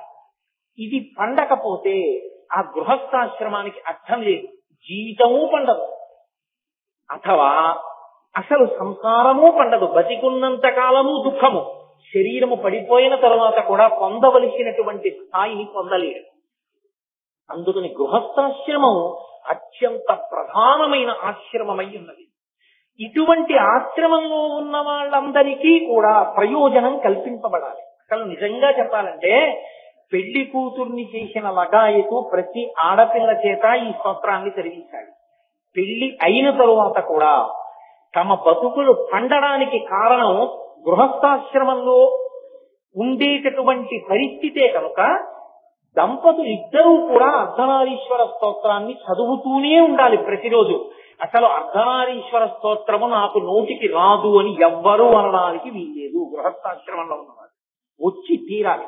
అందుకిచ్చారు శంకర భగవత్పాదులు, అది వారి కారుణ్యం. మహానుభావుడై జగద్గురువునైన నేను శాస్త్రము తెలిసిన్నవాడను కనుక మీరు అర్ధనారీశ్వర స్తవాన్ని చేసుకోండి అంటే వాళ్ళ ఆ రూపాన్ని ఎలా పట్టుకుంటారు, ఎలా చేస్తారు? అందుకని నేనే ఆ యొక్క స్తోత్రాన్ని ఇస్తాను అని శంకరాచార్యుల వారు మనని అనుగ్రహించారు. ఈ అర్ధనారీశ్వర స్వరూపానికి ఉండేటటువంటి విచిత్రం, పరమశివుని యొక్క శరీరంలో వామార్థ భాగం అంటే ఎడమ చేతి వైపు ఉన్న భాగమంతా పార్వతీదేవి చేత నిండిపోయి ఉంటుంది. ఆవిడ సగం, ఆయన సగం. కాబట్టి సగం శరీరం స్త్రీ, సగం శరీరం పురుషుడు. అసలు అలా ఉండే అవకాశం ఉంటుందా లోకంలో ఎక్కడైనా? సగం స్త్రీగా సగం పురుషుడుగా ఉంటారా అంటే భగవద్విషయమునందు లీలాస్వరూపములు అని ఉంటాయి. లీలారూపములు అంటే అర్థం ఏంటంటే ఎవరినో అనుగ్రహించడానికి ఈశ్వరుడు అటువంటి రూపమును పొందాడు. ఆయనకు ఆ అవకాశం ఉంది. నువ్వు చెయ్యలేవు కాబట్టి అది సాధ్యం కాదని ఎప్పుడూ అనకూడదు లోకం. నేను ఎందుకు ఈ మాట అంటున్నాను అంటే చంద్రశేఖర భారతీ స్వామి వారిని శృంగగిరి పీఠానికి ఆధిపత్యం వహించారు. వారు శివలింగార్చన చేస్తూ చంద్రమౌళీశ్వరారాధన చేస్తూ ఓం నిధనపతయే నమః, ఓం నిధనపతాంతికాయ నమః అంటూ పువ్వులేస్తూ అలాగే సమాధిలోకి వెళ్ళిపోయారు. వెళ్ళిపోయి అలా ఉండిపోతే కడవతో తెచ్చేయనికి నీళ్లు పోసేసి పంచె విప్పేసి పంచె కట్టేసేవారు. ఆయన 2-3 రోజులు ఇలా పువ్వు పట్టుకున్న భంగిమలోనే సమాధిలో ఉండిపోయేవారు. నీకు అలా భక్తితో నిలబడడం చేత కాదు కనుక ఆ చంద్రశేఖర భారతీ స్వామి వారు సమాధిలోకి వెళ్ళడం తప్పని నువ్వు అనకూడదు. నీవు కంటితో చూడని ఎన్నో లోకంలో సత్యాలున్నాయి. భూమి తిరుగుతోంది, నీకు కనపడిందా తిరగడం? భూమి తిరుగుతోందని నువ్వు ఒప్పుకుంటున్నావా, ఒప్పుకోవట్లేదా? సూర్యోదయ సూర్యాస్తమయాలంటున్నావు, సూర్యుడు ఉదయించలేదు, అస్తమించలేదు. భూమి అతని సూర్యునికి అందకుండా, సూర్య ఛాయ పడకుండా వెనక్కిడితే చీకటి పడింది. కానీ నువ్వు నీ కంటిని ఆధారం చేసుకుని చెప్పావు సూర్యోదయ సూర్యాస్తమయాలు అవుతున్నాయని. తప్పుకున్నది భూమి అసలు నిజానికి. నీ కంటికి కనపడినవన్నీ సత్యాలని, నీ అనుభవంలోకి రాని అసత్యాలని నువ్వు ఎలా అనగలవు? అందుకని పరమశివుడు అలా శరీరంలో అర్ధభాగాన్ని పార్వతీదేవికి ఇవ్వగలిగాడు అంటే అలా ఎలా ఉంటుందండి అని నువ్వు అనకూడదు.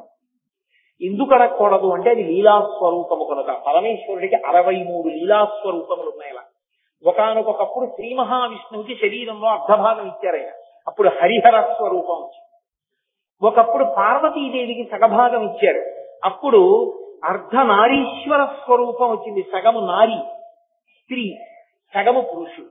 ఎందుకు రావాలి అసలు? అలా ఏదో కారణం ఉండాలిగా. లీలాస్వరూపము అన్న మాటకు అర్థం ఏదో ఇతరుల ప్రయోజనము కొరకు ఈశ్వరుడు పొందిన రూపము అని నేను మీతో మనవి చేశాను కదా. అయితే ఎవరికో ప్రయోజనం కోసం పరమశివుడిటువంటి స్వరూపాన్ని పొంది ఉండాలి. ఎవరి ప్రయోజనం కొరకటువంటి రూపాన్ని ఆయన పొందాడు అంటే శివమహాపురాణంలో వ్యాస భగవానుడు అర్ధనారీశ్వర స్వరూప ప్రాదుర్భావమును గురించి ప్రత్యేకంగా వర్ణన చేశాడు.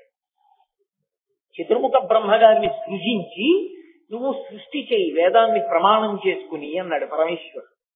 చతుర్ముఖ బ్రహ్మగారు సృష్టి కార్యాన్ని ప్రారంభం చేశాడు. సృష్టి చేద్దామంటే ఎలా సృష్టి జరుగుతుంది, ఎలా ప్రజోత్పత్తి జరుగుతుంది? కుక్కకి అనేక కుక్క పిల్లలు పుట్టాలి, మనుష్యుడికి అనేక మంది మనుష్యులు పుట్టాలి. ఎలా, ఎందుకు సంభవం అవుతుంది? బ్రహ్మగారికి అర్థం కాలేదు. 4 తలకాయలు పట్టుకుని అప్పటికి 5 తలకాయలు పట్టుకుని ఇది నా వల్ల జరిగే పని కాదని మళ్ళీ ఆదిదేవుడైనటువంటి పరమశివుడి దగ్గరికి, అయ్యా సృష్టి ఎలా జరుగుతుంది లోకంలో? సృష్టి జరగడానికి అసలు హేతుభూతమైనటువంటి మార్గం ఏది? ఎలా నేను సృష్టి జరగడానికి కావలసిన మార్గాన్ని తీసుకురావాలి? పరమేశ్వరుడు అన్నాడు, నీ యొక్క అనుమానాన్ని పోగొట్టడానికి ఇప్పుడు నేను ఒక కారణాన్ని చూపిస్తున్నాను చూడు. ఈ కారణంగా సృష్టి జరగడం లోకంలో ప్రారంభమవుతుంది.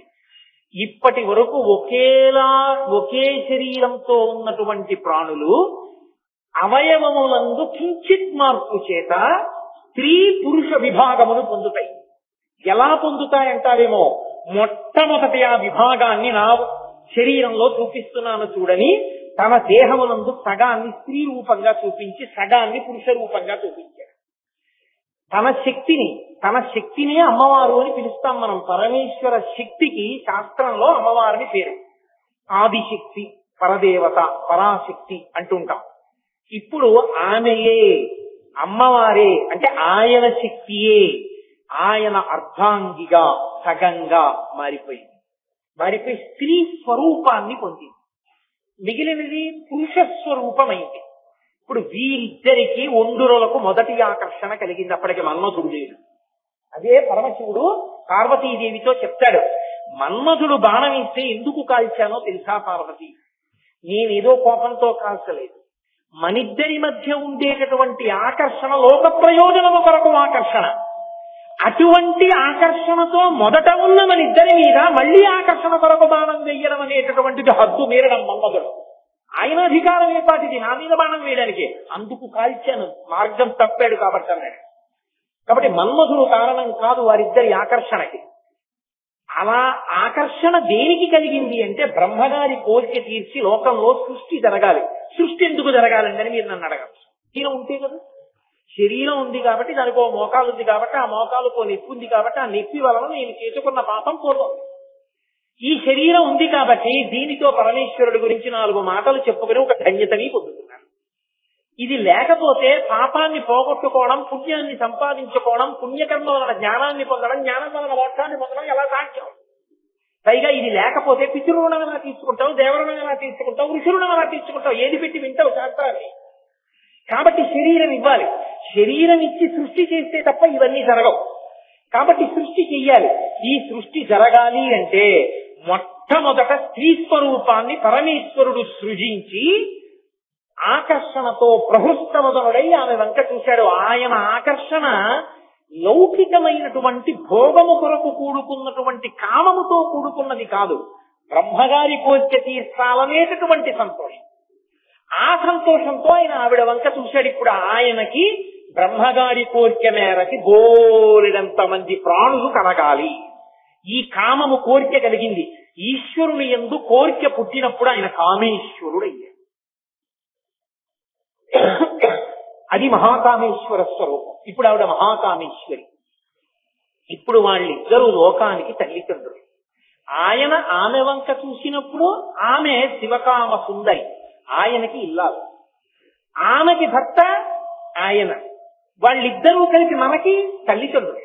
అందుకే శంకరాచార్యులు వారు శివానంద లహరి చేస్తూ అసలు ఈ లోకానికి మొట్టమొదట కుటుంబం ఏది అని అడిగారు. కుటుంబం అంటే తల్లిదండ్రులు ఉంటే కదండి కుటుంబం. అసలు మొట్టమొదటి తల్లిదండ్రులు ఎవరు కుటుంబం ఎక్కడ మొదలైందని అడిగి ఆయన శ్లోకం చేశారు. నిత్యాయ త్రిగుణాత్మనే పురజితే కాత్యాయ నీశ్రేయతే సత్యాయ కుటుంబిని మునిమన ప్రత్యక్ష చిన్మూర్తయే అన్నారు. ఆది కుటుంబినే. మొట్టమొదటి కుటుంబం లోకంలో ఎవరిది అంటే మహానుభావుడు పరమశివుడి. అందుకే మొట్టమొదట లోకంలో పుట్టిన కొడుకు ఎవరు అంటే విఘ్నేశ్వరుడు. అందుకు కదా పిళ్ళయార్ పిళ్ళయార్ అంటారు. పిళ్ళయార్ అంటే పెద్ద కొడుకు అని అర్థం. పెద్ద కొడుకు ఆయన ఇంటికి అయ్యాడు, మా ఇంట్లో పెద్ద కొడుకు నేను కాదు. మనందరం కలిపి పార్వతీ పరమేశ్వరుల బిడ్డలమైతే మొట్టమొదట పుట్టిన పెద్ద కొడుకు ఆయనే. అందుకే పిళ్ళయార్ దేవాలయం. ఇప్పుడు నేను ఈ ఊళ్ళోకి రాగానే నన్ను పిళ్ళయార్ దేవాలయానికి తీసుకెళ్లారు. పిళ్ళయార్ అన్నది ద్రవిడ భాషకు సంబంధించిన మాట. పిళ్ళయార్ అంటే పెద్ద కొడుకు మురుగన్ అంటారు. విష్ణు అన్నారట మురుగన్ మరుమగన్ అన్నాడు. మురుగన్ అంటే మేనల్లుడు, విష్ణువు యొక్క మేనల్లుడు. విష్ణువు చెల్లెలు నారాయణి పార్వతీదేవి. పార్వతీదేవి కొడుకు కనుక విష్ణువుకి మేనల్లుడు కనుక మురుగన్ మరుమగన్. ఇంత అందమైన మేనల్లుడు ఆ నల్లుడు అయితే బాగుండని వల్లీదేవిని ఇచ్చి పెళ్లి చేశాడు. అందుకని మురుగన్ మరుమగన్ అంటారు ద్రవిడ దేశంలో. కాబట్టి పిళ్ళయార్ అంటే పెద్ద కొడుకు. కాబట్టి ఎవరిది మొదటి కుటుంబం? కుమరన్ కుమారుడు అంటుంటారు. కుమారుడు రెండో కొడుకు. సుబ్రహ్మణ్యుడు అది మొదటి కుటుంబం. ఆది కుటుంబినే అక్కడ మొదలైంది. మొదటి కుటుంబం వాళ్ళదైతే ఆ తర్వాత వచ్చిన పిల్లలందరం మనం. ఇప్పుడు తల్లిదండ్రులు ఎవరు ఈ లోకానికి అంతటికి? వాళ్ళిద్దరే. అందుకే కాళిదాస మహాకవి వ్యాస హృదయాన్ని పట్టుకుని వాగర్ధ వివసంపృక్తౌ వాగర్ధ ప్రతిపత్తయే జగత పితరౌ వందే పార్వతీ పరమేశ్వరౌ. ఆ పార్వతీ పరమేశ్వరుడు జగదపితరౌ వందే. ఈ జగత్తుకంతటికి కూడా వాళ్ళు తల్లిదండ్రులు అని నమస్కరించాడు. ఇప్పుడు బ్రహ్మగారి కోరిక తీర్చడం కోసమని తన శరీరంలో సగభాగాన్ని స్త్రీ స్వరూపంగా ప్రకటన చేశాడు. చెయ్యగానే బ్రహ్మగారికి అర్థమైంది, ఓ సృష్టి యందు లింగ విభాగము ఏర్పడాలి ఆకర్షణ కొరకు. నేను మీతో మనవి చేశా కదా, సృష్టి యందు ఆనందం ఉండాలి, సంతోషం ఉండాలి, ప్రహృష్టమదనుడై చెయ్యాలి. ఆ సృష్టి కార్యమునందు ఎప్పుడు శోకం ఉండకూడదు. ఈ సంతోషము ఆకర్షణ కొరకు శరీరముల యందు ధాతువులవే చర్మము, రక్తము, మాంసము, కొవ్వు, అస్థి, శుక్ల, మేధ అనబడేటటువంటి ధాతువులు తప్ప కొత్తగా ఇంకా ఏ ధాతువులు ఉండవు. కానీ కించిత్ మార్పు చేస్తాడు అవయవాన్ని. ఆ కించిత్ మార్పు చేయడం వల్ల ఏమైందంటే పురుషుడికి స్త్రీ యందు, స్త్రీకి పురుషుని యందు ఆకర్షణ కలుగుతుంది. ఈ ఆకర్షణ ఆనందమునకు కారణమై ఆరోగ్యవంతమైన చైతన్యవంతమైన సంతానము కలగడానికి హేతువై సృష్టి పరంపరగా నడిచి వెళ్ళడానికి కారణమైంది. కాబట్టి గృహస్థాశ్రమంలో ధర్మ ప్రజాపత్యర్థం సంతానము యోగ్యమైనది కలగాలని బయలుదేరుతున్నావు. కాబట్టి గృహస్థాశ్రమంలోకి నీ బిడ్డలు మంచి వాళ్ళవడమే నీకు సంతోషదాయకం అవుతుంది. కాబట్టి ఒకప్పుడు ఎందుకంటే కొడుకే ఉద్ధరించాలి తద్దినం పెట్టి, అందుకని శరీరం ఉన్నప్పుడు పడిన తరువాత వాడే ఉద్ధరించాలి. కాబట్టి గృహస్థాశ్రమంలో ఉన్న వాళ్ళందరూ చెయ్యవలసిన స్తోత్రం అదిగో ఆ అర్ధనారీశ్వర స్వరూపాన్ని అని శాస్త్రములు నిర్ధారణ చేశాయి. ఆ రూపాన్ని స్తోత్రం చేయకపోతే ఆ గృహస్థాశ్రమంలో వాడు ఏం చెయ్యాలో వాడికి అసలు ఏమీ తెలియని వాడి కింద లెక్క. అది నాకు రాదండి, ఆ స్తోత్రం నాకు రాదండి, అర్ధనారీశ్వర స్తోత్రం అంటే నువ్వు గృహస్థాశ్రమంలో ఉండి కూడా దాని ఫలాన్ని పొందడానికి కావలసినటువంటి విషయాన్ని పొందడంలో ఏమరపాటు పొంది ఉన్నావు అని గుర్తు. శంకర భగవత్పాదులు అందుకని అర్ధనారీశ్వర స్తవాన్ని ఇచ్చారు. అందుకని దాన్ని లీలాస్వరూపం అంటారు. అంటే ఆయన అలా ఉండడం ఆయన కొరకు కాదు, ఆయన అలా ఉండడం సృష్టి జరగడానికి బ్రహ్మగారికి కారణాన్ని చూపించాడు. ఓ ఇలా సృష్టి చెయ్యాలని అందింది. ఇప్పుడు ఆ స్వరూపాన్ని శంకర భగవత్పాదులు స్తోత్రం చేయడం మొదలుపెట్టి శంకరాచార్యుల వారు ఎప్పుడైనా స్తోత్రం చేస్తే మీరు బాగా గుర్తించవలసిన విషయం ఒకటి ఉంటుంది. సంబోధన. వారు ఏమని పిలుస్తున్నారు అన్నదాన్ని చూడాలి. ఎందుచేత అంటే శంకరాచార్య స్వామి వారి చేత రచింపబడినటువంటి స్తోత్రములు కానీ వాంగ్మయం కానీ ఎంత గొప్పగా ఉంటాయని చెప్తారంటే పెద్దలు ఒక మాట అంటారు, అరమ పొదుపరి అయినటువంటి ఇల్లాలు ఇంట్లో భర్త తెచ్చిన పదార్థాన్ని ఎంత జాగ్రత్తగా వాడుతుందో అంత జాగ్రత్తగా అక్షరాల్ని శంకరాచార్యుల వారు వాడుకుంటారు. మీరు శంకరాచార్యుల వారి శ్లోకాల మొత్తం మీద ఏ ఒక శ్లోకంలో ఈ అక్షరాన్ని తీసి ఈ అక్షరం బదులు ఈ అక్షరం పెడితే ఇంకా బాగా అర్థం వస్తుందని మీరు చెప్పలేరు. ఏ వృత్తాన్ని తీసుకుని ఏ అక్షరములను పేరిస్తే దానికి సరైన అర్థం వస్తుందో అలాగే రచన చేస్తారు. ఎలా పిలిస్తే ఆ స్తోత్రం యొక్క వైభవం ప్రకాశిస్తుందో ఆ పేరుతోనే పిలుస్తారు. అందుకే మీరు చూడండి, సౌందర్య లహరిలో అమ్మవారికి 1000 నామములు, 1000 ఎన్నో నామములు ఉన్నారు. శంకరాచార్యుల వారు సౌందర్య లహరి మొత్తం మీద అమ్మవారిని ఒక 8-9 నామములతోనే పిలుస్తారు. తప్ప ఆయన ఎక్కువ నామాలు వాడరు. కారణం ఏమిటంటే పిలిచారు అంటే ఏదో నామాలు ఉన్నాయి కదా ఏదో పేరు పెట్టి పిలవరాయన. అర్ధనారీశ్వర స్తోత్రం అంతా కూడా నా నమస్కారం ఎవరికి అన్న చోట ప్రతి శ్లోకానికి 4వ పాదాన్ని మకుటంగా తీసుకుని అసమానం ఆయన ఏమన్నారంటే ప్రతి 4వ పాదంలోనూ కూడా నమశివాయై చ నమశివాయ. అదే ఆ స్తోత్రంలో నమశివాయై చ నమశివాయ. శివా అంటే అమ్మవారు, శివ అంటే శివుడు. వాళ్ళిద్దరూ ఎంత ఉదిగిపోయారంటే, ఎంత అన్యోన్యత అంటే వాళ్ళ దాంపత్యంలో ఉదిగిపోవడం కాదు, వాళ్ళ పేర్లు కూడా అంత ఉదిగిపోతాయి. అర్ధనారీశ్వర స్థలం అన్యోన్యత గురించి చెప్పినప్పుడు అమ్మవారి పేరు ఏ విశాలాక్షో చెప్పి పరమేశ్వరుడి పేరు త్రయంబకుడో చెప్పారనుకోండి, 2 పేర్లు ఎలా కలుస్తాయి? కలవు. త్రయంబకుడు ఆయన పేరు, విశాలాక్షి ఆవిడ పేరే అయి ఉండొచ్చు, కానీ పేర్లు ఒదిగిపోయాయా? ఒదగవు. కానీ నమశివాయై చ నమశివాయ. ఓ శివ నీకు నమస్కారం, ఓ శివా నీకు నమస్కారం. శివా అంటే పార్వతీదేవి, అమ్మా అయ్యా నీకు నమస్కారం. ఇది చెప్పడానికి ఆయన 2 ఒకేలా ధ్వనించేటటువంటి శబ్దములను తీసుకున్నారు. పేర్లలో కూడా అంత ఒదిగిపోయినటువంటి అన్యోన్యత వారిది. అందుకే అన్యోన్యత అన్న మాటకు వచ్చేటప్పటికీ పరిణతి కలిగిన వాడు ఎప్పుడైనా దంపతుల మధ్యలోంచి వెళ్ళకు అంటే అర్థం ఏంటో తెలుసా? ఒకసారి పెళ్ళైపోయి వచ్చి మీకు నమస్కారం పెట్టారనుకోండి, ఏంటన్నా అటువంటి ఆయనకి అమ్మాయి ఏంటండి అని కాని, ఇంత అంతగట్టి అతనేంటండి అని కానీ అనకూడదు. దంపతుల గురించి మాట్లాడితే ఎప్పుడూ ఏం చెప్పాలంటే ఉండరులు ఒకరికొకరు తగినవారు. అందుకే శంకరాచార్యులు వారు శివానంద లాగా చేస్తే కళాభ్యాం చూడాలంకృత చితి కళాభ్యాం నిజ తప ఫలాభ్యాం, ఎవరికన్నా ఎవరెక్కువ అనలేదే. ఒకరి తపస్సుకు ఒకరు ఫలమైన వారు అంటే ఆయన తపస్సు అండి ఆవిడ భార్య అయింది, ఆవిడ తపస్సు అండి ఆయన భర్త అయ్యాడు. ఎవరి తపస్సు ఎక్కువ అది చెప్పడం కష్టం. అంతే. దంపతులు అంటే నువ్వు మధ్యలోకి వెళ్ళకూడదు, నువ్వు తీర్పు చెప్పకూడదు, ఎవరికన్నా ఎవరు గొప్పవాళ్ళు, ఇద్దరూ సమానమే. అందుకే ఆ తగులంగట్టిన బ్రహ్మ నెప్పరి కదా దప్పాహ తారాతి అయ్యట్టు పోతన గారు కూడా మహానుభావుడు రుక్మిణి కృష్ణుల యొక్క దాంపత్యం గురించి చెప్పవలసి వస్తే ఇద్దరు ఒకరికొకరు తగినవారు అన్నారు తప్ప ఆయన కన్నా ఆవిడ ఎక్కువ ఆవిడకన్నా ఆయన ఎక్కువ అని ఎక్కడ ప్రయోగం చేయలేదు. నమశివాయై చ నమశివాయ. వాళ్ళిద్దరూ పేర్లలో కూడా అంత ఒదిగిన వారు. అది బాగుందండి. వారు ఒదిగిపోయారు. వారు ఒదిగిపోతే అలా నమస్కారం చేస్తే మనకేమిటి వస్తుంది? వాళ్ళిద్దరూ శివా శివ. దానికి అర్థం ఏమిటో తెలుసా? మంగళం, భద్రం, శుభం, శోభనం, శాంతి, క్షేమం, యోగం, కళ్యాణం, ఇవన్నీ శివ అన్న మాటకి అర్థాలు. అమరకోశం చూడండి ఎన్ని అర్థాలు చెప్పిందో, ఎన్ని అర్థాలు చెప్తుందో శివనామానికి. అందుకే శివ అన్న ఒక్క మాట ఉన్నదే అది సర్వమంగళములకు కారణమయ్యింది. కవి పుష్పంబగు అగ్ని మంచగు ఆకూపారం భూమిస్థలంబగు శత్రుండతిమిత్రుడవు విషము దివ్యాహారమౌ నిన్నగా అవనీమండలి లోపలం శివ శిభిచ్చాభాషణోల్లాసకిన్ శివా నీ నామము సర్వవస్యకరమౌ శ్రీకాళహస్తీశ్వర అంటాడు దుర్జటి. ఆ శివనామం అంత గొప్పది.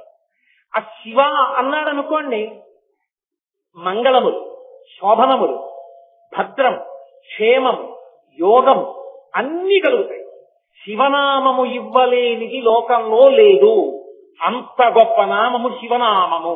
అటువంటి శివనామమును శివ శివా అన్నారనుకోండి, ఇద్దరినీ కలిపి చెప్తే అన్ని సుఖములకు ఆలంబనం ఎక్కడుందంటే దంపతుల మధ్య అన్యోన్యతలో ఉంది. ఆ సంతోషం ఏమి ఉన్నాయని కాదు, ఏమి లేవని కాదు. విశ్వనాథ సత్యనారాయణ గారి 1000 పడగల్లో ఒక మరచెమ్ము రడ్డు పెట్టి దాంపత్యాన్ని చూపించారు.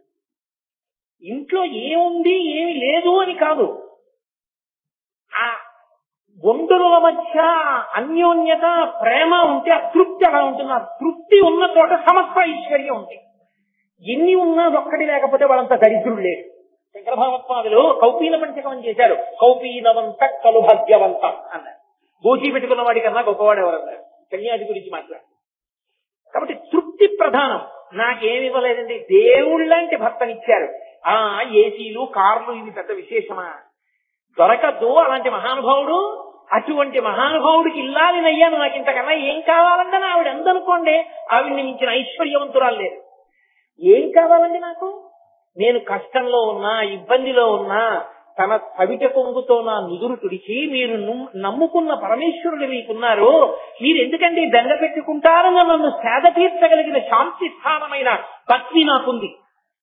నేను కోరుకున్నది పెరటిలో కరివేపాకు తీసుకొచ్చి దాని చేత్తో పచ్చడి చేస్తే గుమగుమలాడిపోతుంది, అలా చెయ్యగలిగిన భార్య నాకు, ఇంకా నాకేం కావాలి అని భర్త అనగలిగితే వాళ్ళిద్దరి మధ్య ఏం లేవని మీరు అనుకుంటున్నారు?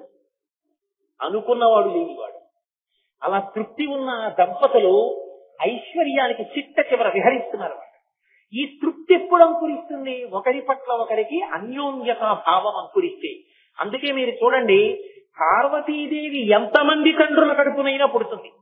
హిమవంతుడి కడుపున హైమవతిగా వస్తుంది, కాత్యాయన మహర్షి కడుపున కాత్యాయని దేవిగా వస్తుంది, దక్ష ప్రజాపతి కడుపున దాక్షాయణిగా వస్తుంది. కానీ భర్త మాత్రం ఎప్పుడూ పరమేశ్వరుడు. నీకేం తెలుసురా ఆయన వైభవం ఉంటుంది తండ్రి నిన్న సరే, ఆయన జోలికెళ్ళి భర్త మీద అంత ప్రీతి ఆవిడకి. అది ఆవిడ పాతివ్రత్యం. అందుకే ఆవిడ స్వాధీన వల్లభ.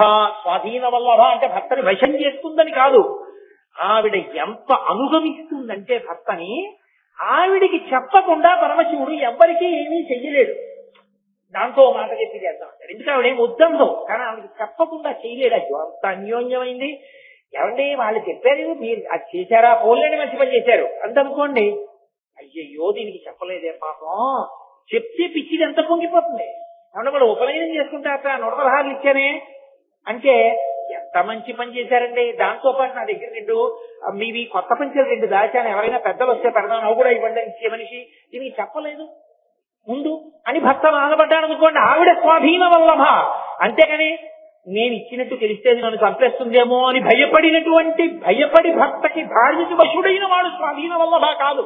అది ఆవిడ పాతివ్రత్యం.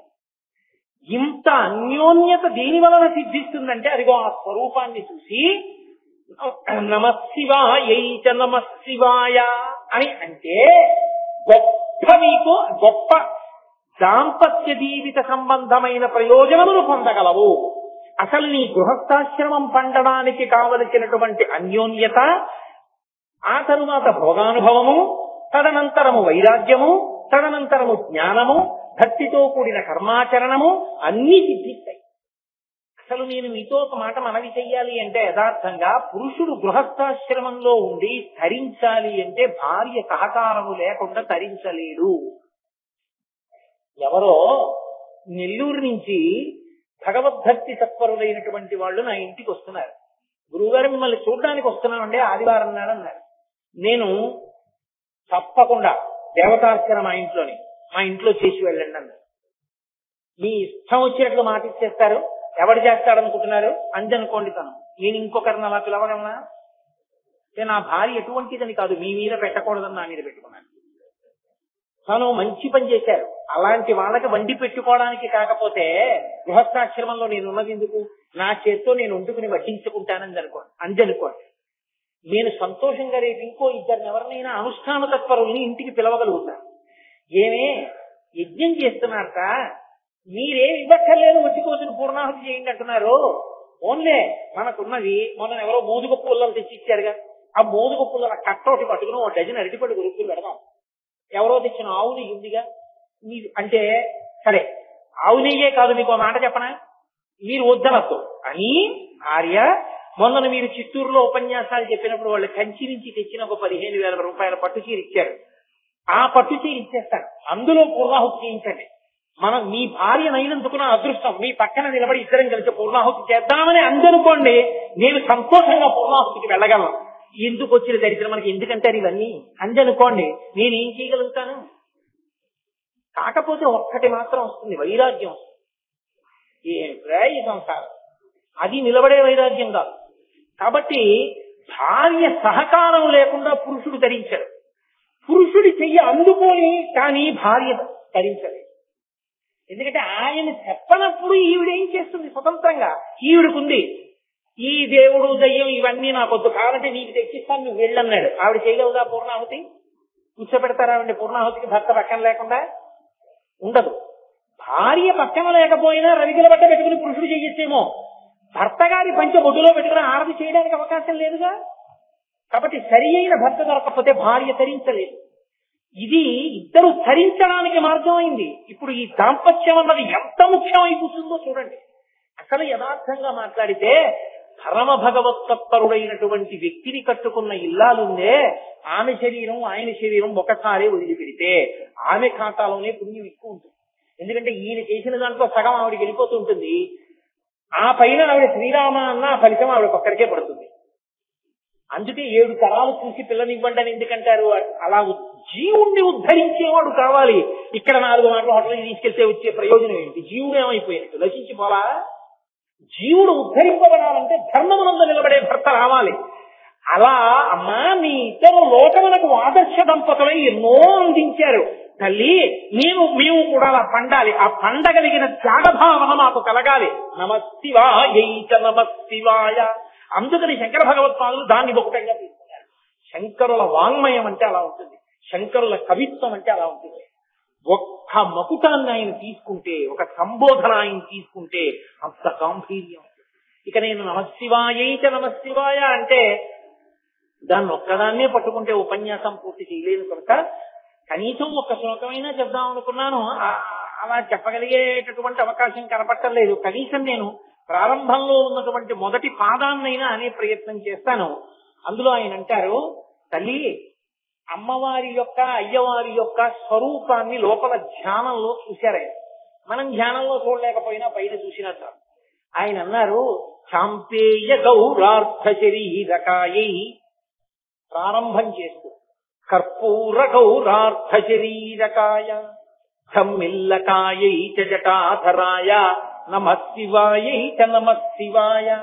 వాళ్ళిద్దరి రూపాన్ని చూస్తూ శంకర భగవత్పాదులు అంటున్నారు, చాంపేయ గౌరార్థ శరీరకాయై. చంపకము అంటే సంపంగి పువ్వు. సంపంగి పువ్వు ఏ రంగులో ఉంటుందో అటువంటి రంగుతో ఉన్నవో అమ్మా. కర్పూర గౌరార్థ శరీరకాయ, కర్పూరం ఎలా ఉంటుందో అంత తెల్లని శరీరము కలిగినటువంటి ఓ పరమశివ. ధమ్మిల్లకాయై చ, చక్కటి కొప్పు వేసుకున్నటువంటి ఓ అమ్మ. జటాధరాయ, జటలను జటాజూటంగా కట్టుకుని ధరించి ఉన్నటువంటి ఓ పరమశివ. నమశివాయై చ నమశివాయ. ఒకటై రెండుగా కనపడుతున్న మీ ఇద్దరికి శివ శివ స్వరూపమునకు నమస్కారం. ఇందులో మీరు ఒక గమ్మత్తు చూడండి. ఈ శ్లోకాన్ని చూసినప్పుడు ఇద్దరిగా ఒక్కరిని చూపిస్తూ నమస్కరిస్తున్నారు. ఆ ఒక్కరే రెండుగా కనపడుతున్నారు. దంపతులలో ఉండే లక్షణం ఏంటంటే 2 శరీరములుగా నడయాడతారు, కానీ మరొక్కరే అయ్యి ఉంటారు. ఈయన మంగళములు ఆవిడతో, ఆవిడ మంగళములు ఈయనతో ముడిపడిపోతాయి. వారు 2 కాదు. అందుకే కనీసం బాహ్యంలో కూడా దంపతుల మధ్యలో నడవం. ఒకవేళ ఆయన అటు ఈవిడిటు నించుంటే బయటికి వెళ్ళవలసి వచ్చింది అనుకోండి, అమ్మా అటు వెళ్ళండి అని ఆయన పక్కకి చేర్చి మనం బయటికి వెడతాం. అంటే ఇద్దరూ ఎప్పుడూ అలా కలిసి ఉంటారు. బయటికి శరీరములు విడివడి ఉన్నా మధ్యలోంచి మనం వెళ్ళాం, పక్కకి చేర్చేస్తాం. అంటే అంతగా కలిసి ఉన్నవారు. అసలు నిజంగా మాట్లాడాలంటే ఆయన అనుగ్రహాన్ని పొందాలంటే ఆవిడ స్తోత్రం చేయాలి, ఆవిడ అనుగ్రహాన్ని పొందాలంటే ఆయన స్తోత్రం చేయాలి. అందుకే శంకరాచార్యుల వారు సౌందర్యలహరి ప్రారంభం చేస్తూ సౌందర్యలహరి అమ్మవారి మీద స్తోత్రం. అమ్మవారిని పొగిడి మొదలుపెట్టలేదు. శివశక్త్యాయుక్తో అంటూ శివశబ్దంతో మొదలుపెట్టారు. ఎందుకని? అయ్యవారి పేరు చేసే అమ్మవారు పొంగిపోయి తన యొక్క స్వరూపం ఏమిటో శంకరాచార్యుల వారి చేత స్తోత్రం చేయి. ఆయన పేరెత్తకుండా ఆవిడ్నే పొగిడారనుకోండి, ధూర్తుడు ఎవర్రా మహాపతి వ్రతని ఆయన్ని పొగడకపోతే నేను నా స్వరూపం తెలియజేస్తానా అని ఆమె ప్రకటన కాదు. అందుకే ఇప్పటికీ పెద్దలు ఒక మాట చెప్తారు, సౌందర్యలహరి బాగా అర్థం కావాలంటే శివానంద లహరి చదివి సౌందర్యలహరి చదవండి అంటే. ఆమె ఎప్పుడూ పరమశివునికి సంబంధించినటువంటి స్తోత్రములనే వింటూ ఉంటుంది. విపంచాగాయంతి వివిధమపదానం పశుపతే అంటారు శంకరాచార్యుల వారు సౌందర్యలహరిలో. సరస్వతీదేవి వీణ మీద వాయిస్తే అమ్మవారి మీద వైభవాన్ని వాయించదు. పాట పాడుతూ వీణ వాయించేటప్పుడు పరమశివుని యొక్క వైభవాన్ని వర్ణిస్తూ పాట పాడుతుంది. అప్పుట అమ్మవారు పొంగిపోయి మా ఆయన ఇంత గొప్పవాడని ఇలా కళ్ళు అరమోట్పు కన్నులతో ఇలా ముఖం కదుపుతుంది. ఆ వీణానాదం వింటూ ఇలా కదుపుతుంటే ఆవిడ చెవులకు ఉన్నటువంటి ఆభరణములు ఇలా కదులుతుంటే అద్దాల్లాంటి బుగ్గల్లో ప్రతిబింబాలు పడతాయిట. తాంబూలం ఇచ్చిన తర్వాత అమ్మవారికి ఒకసారి ధ్యానంలో అలా చూస్తారు. వీణానాద నిమీలిత ఘనయనే విప్రస్థ చూళింబరే అని అలా చూడగలిగిన వారికి సరస్వతీ కటాక్షం. కాబట్టి అమ్మవారి తాంబూల చర్వణం అంత గొప్పది. పతివ్రతగా సువాసినికే అధికారం తాంబూలం వేసుకోవడానికి. అందుకే సభకృతాన్ని గుర్తు ఏంటంటే మధ్యాహ్నం తాంబూల చర్వణం చేస్తుంది స్త్రీ. అమ్మా మీ ఇద్దరు పైకి అలా రెండుగా ఉన్నారు కానీ మీరు ఒక్కరే. అందుకే ఆయన గురించి ఆవిడ గురించి, ఆయన గురించి ఆవిడ గురించి నమశివాయ నమశివాయ ఇద్దరు కలిపి ఒకటిగా ఉన్నారు. అలా మన దాంపత్యం కూడా ఉండాలి అంటే, మనం కూడా అలా పండాలి అంటే, మన తర్వాత కూడా వాళ్ళ బతకండ్రా అని చెప్పుకోవాలంటే పెళ్ళవగానే నవదంపతుల్ని తీసుకెళ్లి వాళ్ళకి దండం పెట్టించి అక్షతలు వేయించండ్రా అనాలంటే, ఎవరింట్లో ఉన్న బిడ్డ పుట్టగానే ఆవిడ కట్టి విప్పిన చీర పట్టుకొచ్చి వెయ్యండ్రా ఆ పసిపిల్లాడి కింద అనిపించుకోవాలంటే అదిగో ఆ శ్రమం చెయ్యాలి, ఆ స్తోత్రం చెయ్యాలి. వాళ్ళ అనుగ్రహం ఉంటే తప్ప సిద్ధించదు ఆ దాంపత్యం. అందులో ఒక్క మొదటి మాట ఇవాళ ప్రస్తావించి విడిచిపెట్టేస్తాను. శాంపేయ గౌరార్థ శరీరకాయ. శంకరాచార్యుల వారు ప్రారంభం చేస్తూ అమ్మవారి యొక్క బట్ట రంగుని లేదా అమ్మవారి యొక్క రంగుతో మొదలుపెట్టారు. అమ్మా నువ్వు సంపంగి పువ్వు రంగులో ఉన్నావమ్మా. సరే బాగుంది కానండి, మీరు ఇప్పుడే ఏమన్నారు? శివుడి గురించి మాట్లాడితే ఆవిడ సంతోషిస్తుంది అన్నారు కదా. దాంపత్యంలో మొదటి లక్షణం పతివ్రతకి భర్తృస్తోత్రం కదా, ఆయన్ని పొగిడితే కదా సంతోషించాలి. మరి శంకరాచార్యుల వారు అమ్మవారి రంగులు వర్ణిస్తూ ఎందుకు మొదలెట్టారు? ముందుకి కర్పూర గౌరార్థ శరీరకాయ శాంతేయ గౌరార్థ శరీరకాయ అని కదా ఉండాలి శ్లోకం. మరి ముందు అమ్మవారిని పొగుడుతూ ఎలా మొదలెట్టారు? దాంపత్యంలో ఎక్కడైనా ఇంటికి వస్తే మొట్టమొదట ఆ ఇంటి వైభవం ఎక్కడిది అంటే యజమాని కీర్తింపబడేవాడై ఉండాలి. యజమానికి ఆ ప్రాప్తి లేకపోతే ఎలా?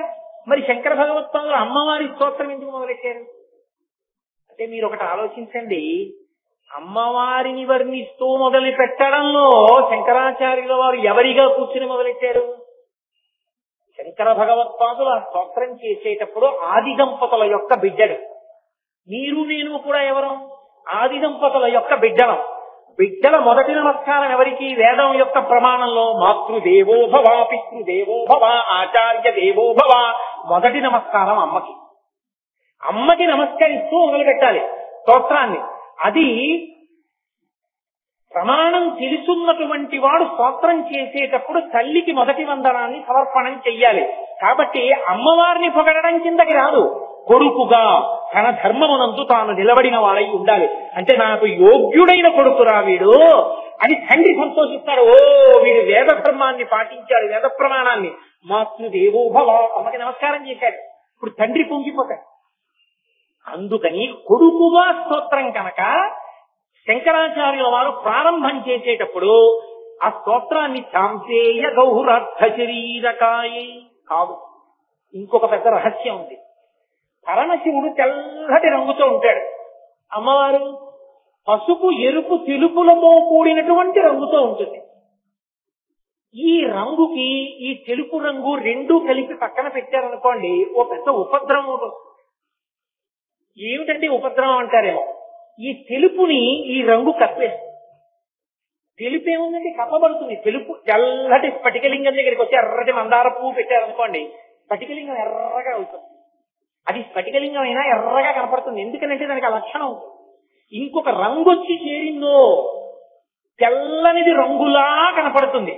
కాబట్టి ఇలా చూసేటప్పటికీ అర్ధనారీశ్వర స్వరూపాన్ని తెల్లని శివుని రూపం ముందు కంటికి కనపడ్డాం కన్నా పసుపు ఎరుపు తెలుపు రంగులలో ఉన్న అమ్మవారి రూపం ముందు కనపడుతుంది. శంకరాచార్యులు వారు సంగతి చేస్తూ ఈ రంగులు ఎలా కప్పుతాయన్న దానికి అద్భుతమైన మాట చెప్పారు. పరిపర తృప్తేన మనస అన్నారు. అమ్మా నీకు శంకరుడు సగం శరీరం కదా ఇచ్చాడు, ఆయన సగం ఇస్తే మిగిలిన శరీరం నువ్వు దొంగిలించావేమో అనుకుంటున్నానమ్మా.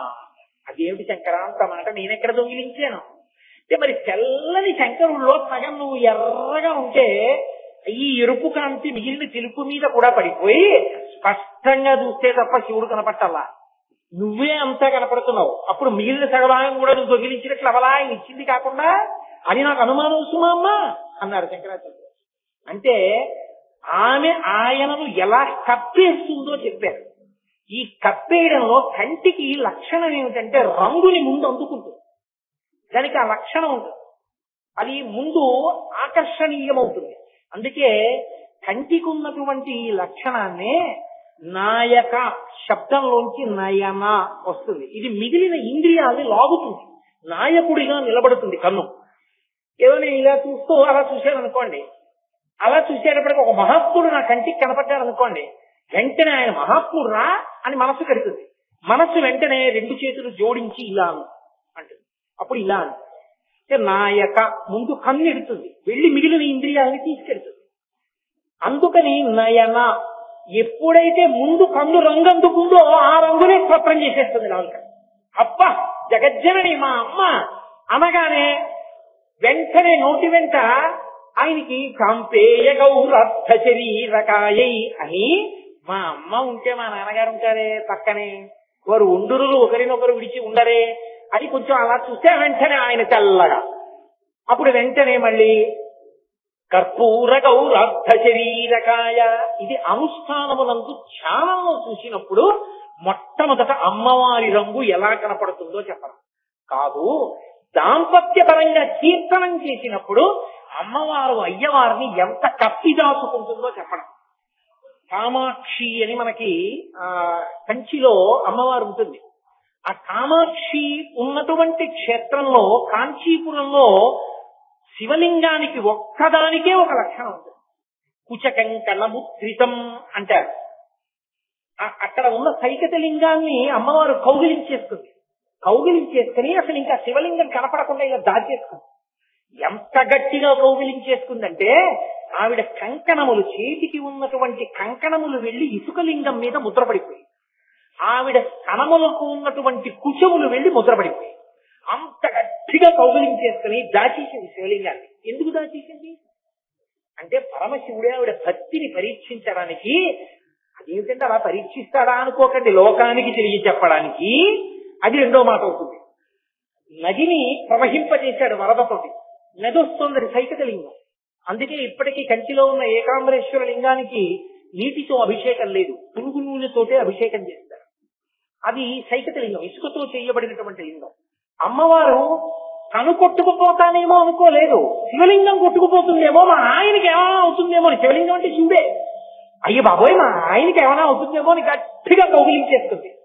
ఆమె చేతి కంకణ ముద్రలు, కుచుముల ముద్రలు శివలింగం మీద పడి ఉన్నాయి. అందుకే ఏకాంబరనాథుడికి నమస్కారం చేస్తే అలాగే చేస్తారు, లింగం ఏకాంబరనాథస్య అని. ఆమె పరమశివుణ్ణి అలా కప్పి దాచేసుకుంటుంది. అంటే ఇది ఎలా ఉంటుంది అంటే, మీరు ఇక్కడ కాదు కానీ అటు మన గోకర్ణ క్షేత్రం నుంచి ప్రత్యేకంగా ఉడిపి క్షేత్రం వైపుకి, మూకాంబిక అటు వైపు వస్తున్నప్పుడు ఆ పక్కన చెట్లు ఉంటాయి, పెద్ద పెద్ద చెట్లు. ఆ చెట్టు ఏం చెట్టు అని మీరు తెలుసుకోవాలనుకున్నారు అనుకోండి, మీరు కారు దిగి ఒక గడి ఆగి బాగా చూడాలి. ఎందుచేత అంటే ఆ చెట్టు ఏమిటో తెలియదు మీకు. కారణం లత చెట్టంతా అల్లేసుకుంటుంది. ఈ చెట్టంతా అల్లేసుకునేటటువంటి లత యొక్క స్వరూపం ఎలా ఉంటుందంటే, ఎవరో కనురాపు తగిలేటటువంటి వాళ్ళు, అలా చూసే లక్షణం ఉన్నవాళ్ళు భర్త ఏదో ఉత్తరీయం ఒకటి వేసుకుని కూర్చునుండగా అలా చూస్తున్నారు అనుకోండి, ఎక్కడ ఆయనకి దృష్టి తగిలేస్తుందో అని అవసరం ఉన్నా లేకపోయినా ఉతినే పవిట దులుపుకుంటున్నట్టుగా పవిట జాపి భర్తని దాచేసుకున్న అనువర్తించగలిగినటువంటి ప్రేమ కలిగిన భార్యలా తీగలు చెట్టుని కప్పేస్తాయి. కామాక్షి మహాకామేశ్వరుణ్ణి కళ్ళల్లో పెట్టుకుని దాచుకుంది. చూడండి, కళ్ళల్లో పెట్టుకుని చూసుకుంటుందండి ఆవిడ అంటారు. కళ్ళల్లో పెట్టుకుందంటే తీసేసి కంట్లో పెట్టుకుంటారనా? కళ్ళల్లో పెట్టుకు చూడటం అంటే ఆవిడ ఏది చేస్తున్నా, ఏది మాట్లాడుతున్నా భర్త గురించి ఆలోచిస్తూ ఉంటుంది. కామాక్షి స్వరూపమునకున్న లక్షణం అది. అందుకే మహాయిల్లాలు నా తల్లి. అటువంటి తల్లి కనుక ఆమె ప్రేమ చేత కప్పింది. ఆవిడ అనుగ్రహిస్తే తప్ప ఆయన కనపడ, ఆయనే కనపడితే ఆయన ఎందులో లయమైపోయే ఉంది. ఆమె లలిత సహస్రనామ స్తోత్రంలో అందుకే ఒక మాట అంటారు, శివశక్తి లలితాంబిక. ఆమె మాయాస్వరూపిణి అయి అవనికై దిగిపోతుంది. శివుడు కనపడడు, ఆమె తెర పైకెత్తితే వెనకనున్న శివుడు కనపడతాడు. అందుకే శంకరాచార్యులు వారు సౌందర్యలహరి చేస్తూ ఈ లోకాన్నంతటినీ కూడా భ్రమయతి పరబ్రహ్మ మహిషి అంటారు. ఆమె మహామాయా విశ్వం భ్రమయతి పరబ్రహ్మ మహిషి. మహామాయా స్వరూపిణి అయి నామరూపముల యందు తిప్పుతుంది. ఆవిడ కాని అనుగ్రహించిందా? అంతటా శివుడు కనబడతాడు. ఈ కనబడగలిగిన స్థితి ఆవిడ అనుగ్రహంతో కానీ కలగదు. కాబట్టి మనకి శివుడు కూడా కనపడేటట్టు అనుగ్రహించమ్మా. అందుకని ఉపాసన పరంగా శివదర్శనం కలగాలంటే ఆవిడ అనుగ్రహంతోనే కలగాలి. జ్ఞాన సంబంధరని దక్షిణ దేశంలో 63 మంది నాయనారులలో అగ్రస్థానం అలంకరించిన వారు. వయసు చేత అప్పర్, జ్ఞానము చేత జ్ఞాన సంబంధం. ఆ జ్ఞాన సంబంధం అంత గొప్పవారు అవడానికి కారణం శీర్గాళి అని ఒక క్షేత్రం. అక్కడ మంటపంలో కూర్చున్నాడు తండ్రి గారు. సంధ్యావందనానికి వేళ అయింది. ఆ కోనేట్లో ములిగి ఆయన స్నానం చేసి అర్ఘ్యం ఇవ్వడం కోసమని కొడుకుని అక్కడ కూర్చున్నపెట్టి వెడుతుంటే కొడుకు ఏడిచాడు, నానా నానా నానా అని. వీడు గబగబా మెట్లు దిగి వచ్చేస్తాడేమో, పడిపోతాడని చెప్పి తండ్రి అన్నాడు, ఉరే భయపడకరా, ఎవరు భయపడినా ఈ లోకంలో రక్షించే తల్లిదండ్రులు యథార్థమునకు వాళ్ళు అని గోడ కూర్చుంటాడు. అదిగో చూసావా పార్వతీ పరమేశ్వరులు, నువ్వు నన్ను నాన్న అంటున్నావు, నేను ఆయన్నే నాన్న అంటాను. నీకైనా నాకైనా నిజానికి ఆయనే నాన్న, ఆవిడే అమ్మ. నీకేమైనా భయం వేస్తే గోడవంత చూసి వాళ్ళని పిలవరా అన్నాడు. తండ్రి మాట పిల్లాడికి హత్తుకుంది. తండ్రి వెళ్ళిపోయాడు. కొడుకు చూస్తున్నాడు అలా. కోనేటి దగ్గరికి వెళ్ళి తండ్రి ములిగాడు. అమ్మ బాబోయ్, నాన్నగారు నీళ్లలో మునిగిపోయారని భయపడి కొడుక్కి గుర్తొచ్చింది, పిలవమన్నాడుగా. గోడవంక తిరిగి అమ్మా నాన్న అమ్మా నాన్న అని పిలిచాడు. పిలిచేటప్పటికి పరమశివుడు అన్నాడు, మనకైతే గోడ మీద బొమ్మ, ఆయనకైతే గుండెల్లో అమ్మ. శివుడు అన్నాడు, పిలుస్తున్నాడు అమ్మా నాన్న అమ్మా నాన్న అని, చూస్తానే ఎక్కువ నది వాహనం పెడదాం అన్నాడు. శంగునెక్కి కూర్చున్నాడు. గబగబా వచ్చాడు మంటపంలో. అక్కడ వదిలేసి నందిని పైకి వచ్చి గబగబా ఒళ్ళో కూర్చోబెట్టుకున్నాడు. నాన్న నాన్న నాన్న నాన్న అంటున్నాడు వాడు. ఆయన అన్నాడు, వీడు ఏడుస్తున్నాడు పార్వతి, పిల్లలు ఏడిస్తే ఏం చేస్తారు తల్లులు? పాలిస్తారు, పాడి వాడిని హోదాచ్చు అన్నాడు. ఏమిటో తేలిగ్గా చెప్పేస్తున్నారు, నా ధనమును కాని తాగాడో మీరు తెలిసిపోతారు. శివుడు అర్థమైపోతాడు, నా పాలు తాగితే ఇమ్మంటారా అంది. నేను అర్థం అవుతానో ఏమో, పిలిచాడు అమ్మా నాన్న అని ఇచ్చేసేయండి. ఆవిడ ఒళ్ళో పడుకోబెట్టుకుని సంజయం ఇచ్చేసింది. ఇవ్వగానే తండ్రి సంధ్యావనం పూర్తి చేసుకుని వచ్చాడు. వీళ్ళు అంతర్ధానమై మళ్ళీ వెళ్ళారు. ఆయన చూశాడు, పిల్లాడి నోటికి పాల నురుగు పాలు ఉన్నాయి. చూస్తురా, ఎవరి పాలు తాగేవా? ఆ పిల్లాడు మాట్లాడలేదు. ఆ మూతి తుడిచేసి ఆ పిల్లాడిని ఎత్తుకుని గుడిలో పెడుతున్నాడు. వాడి 2 చేతులు ఇలా కదుపుతూ పత్తికాలు అంటారు తమిళ దేశంలో. వాడు పరమశివుడి మీద స్తోత్రాలు పత్తికాలు పాడటం మొదలుపెట్టాడు. ఆ చిన్ని పిల్లవాని యొక్క చేతులు కందిపోతాయేమో అని పార్వతీ పరమేశ్వరులు పైనుంచి తాళాలు కిందకి విడిచిపెట్టారు. ఆ తాళాలు వాయిస్తూ ఉన్నంత కాలం జ్ఞాన సంబంధాలు అవి వాయిస్తూనే పత్తికాలు పాడేవారు.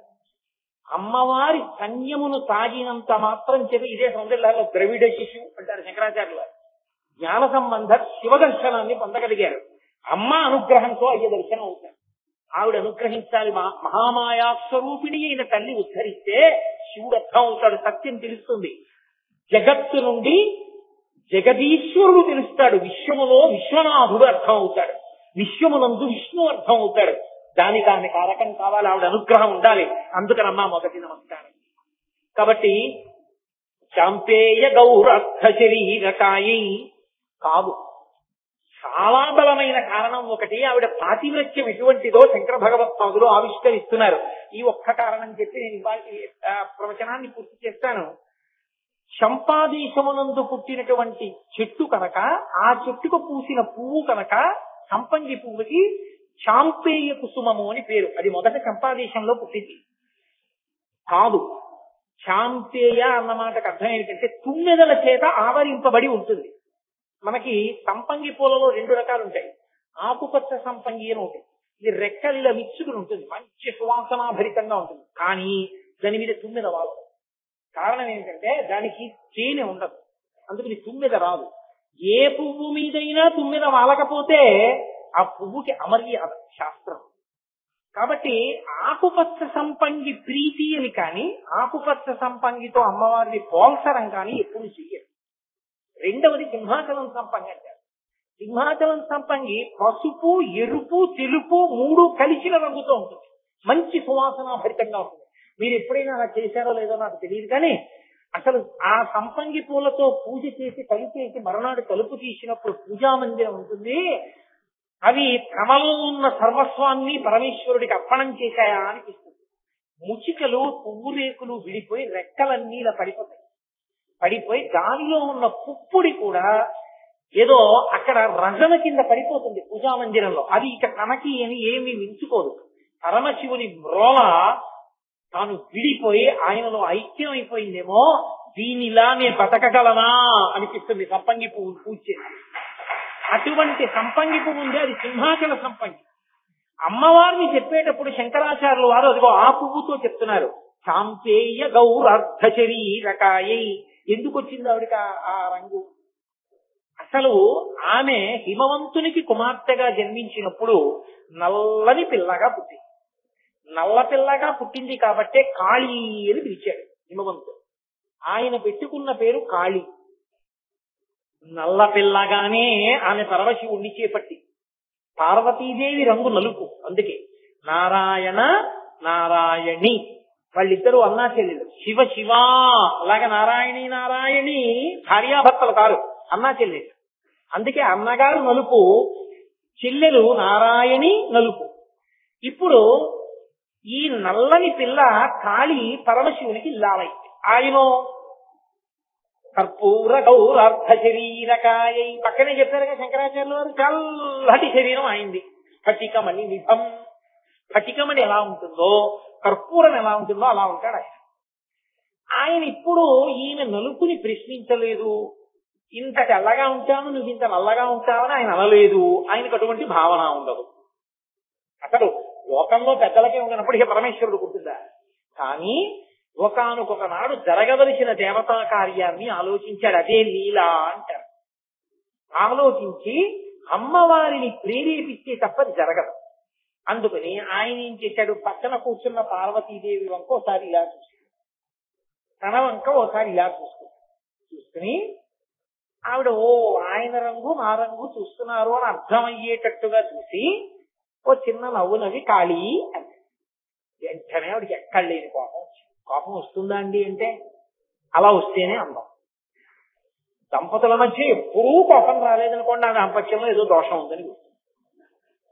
దంపతులు అన్న తర్వాత ఎక్కడో చిన్న అలక రావాలి, ఎవరి ముందు మాట్లాడుకోవాలనుకోవాలి, కొంచెం కోపం నటించాలి, ఆ తర్వాత కలుసుకోవాలి, అదో మాధుర్యం. అది ఆది దంపతుల మధ్య కూడా ఉంటుంది. శంకరులంతటి వారు కొందరిలో దీన్ని వర్ణించారు. వృథాకృత్వాగోత్ర స్థలన మధవై రక్షసవితం అన్న శ్లోకంలో. ఇప్పుడు మధ్య ఆ శ్లోకం అన్ని చెప్తే ఎక్కడ అవుతుంది? కాబట్టి వాళ్ళ మధ్య చిన్న అలక అన్నది ఉంటుంది. కానీ మన అలకలు ఎందుకు పనికొస్తాయంటే ఇగో ఇలా గొడవలు పడ్డానికి పనికొస్తాయి. కానీ వాళ్ళ అలకలు ఎందుకు పనికొస్తాయంటే లోక కళ్యాణములకు పనికొస్తాయండి. లీలగా అలక వాళ్ళు, అంతేకాని హేయమైన అలక కాదు. కానీ దాంపత్యపరంగా శ్లాఘనీయమని. ఆవిడ వంక చూసి కాళీ అన్నాడు శివుడు. వెంటనే ఆవిడకి అర్థమైంది, ఓహో స్వామి మీరు తెల్లగా ఉంటారు, నేను నల్లగా ఉంటాను అంటే ఒక్క విషయంలో నేను మీకు తగినదానను కానన్న భావన మీ మనసులో ఉందన్నమాట. మీరు బయట పెట్టేస్తున్నారు. బయట పెట్టకుండా నా పట్ల మీరు ఎంతో సంతోషంగా ఉన్నట్లుగా నటించిన మహానటుడు మీరు. సంధ్యానృత్యం కాదు, నాతోనే నటించారు ఇన్నాళ్ళు. కాబట్టి నేను కూడా మీ మనసు పొంగిపోయే రంగు పొందుతాను, ఈ నలుపు రంగు వదిలేస్తాను అని ఆవిడ వెళ్లి తపస్సు మొదలెట్టి. తపస్సు మొదలెడితే అయోమయానికి గురైన వాడు ఎవరంటే బ్రహ్మగారు. ఆయన వచ్చాడు. ఎందుకు అయోమయం వచ్చిందంటే ఆయన వచ్చి అన్నాడు, అమ్మా నీ తపస్సు ఎందుకో నాకు అర్థం కాలేదు. ఆవిడండి ఏమీ లేదయా, పరమేశ్వరుడు నా వంక చూసి కాళీ అన్నాడు. నా రంగు నలుపని కదా, నేను ఒక అద్భుతమైన రంగు పొందాలని తపస్సు చేస్తున్నా. ఆయన మనసు ప్రీతి పొందాలి నా రంగు చూసి. ఇంకెప్పుడు నన్ను ఆయన కాళీ అని ఆయనకన్నా నేను రంగు తక్కువదాన్నన్న భావన ఆయన మనసులో ఉండకూడదు. అందుకు వచ్చారు. ఆయన అన్నాడు, అంతవరకు బాగానే ఉందనుకో అమ్మా, వాంఛితార్థ ప్రదాయిని, లోకంలో అందరికీ కోరికలు తీర్చేదానివి నువ్వా? నీకెవరు తీర్చాలమ్మా కోరిక? నువ్వు తలుచుకుంటే ఆ నలుపుపోయి నీకు కావలసిన రంగు పొందలేవా? మరి ఎవరి గురించి తపస్సు చేసి ఎవరి అనుగ్రహంతో నువ్వు రంగు మార్చుకోవాలనుకుంటున్నావు? తల్లి నేను ఒక్క మాట చెప్తాను, చెయ్యి. ఏం చేయమంటావు? నీకు నలుపు మీద కదా విరక్తి వచ్చింది. ఇప్పుడు నీ నలుపుతనాన్నంతటినీ వదిలిపెట్టు. నీ శరీరంలో ఉన్న నలుపు రంగునంతటినీ కూడా నేను వేరొక శరీరానికి ఇస్తాను.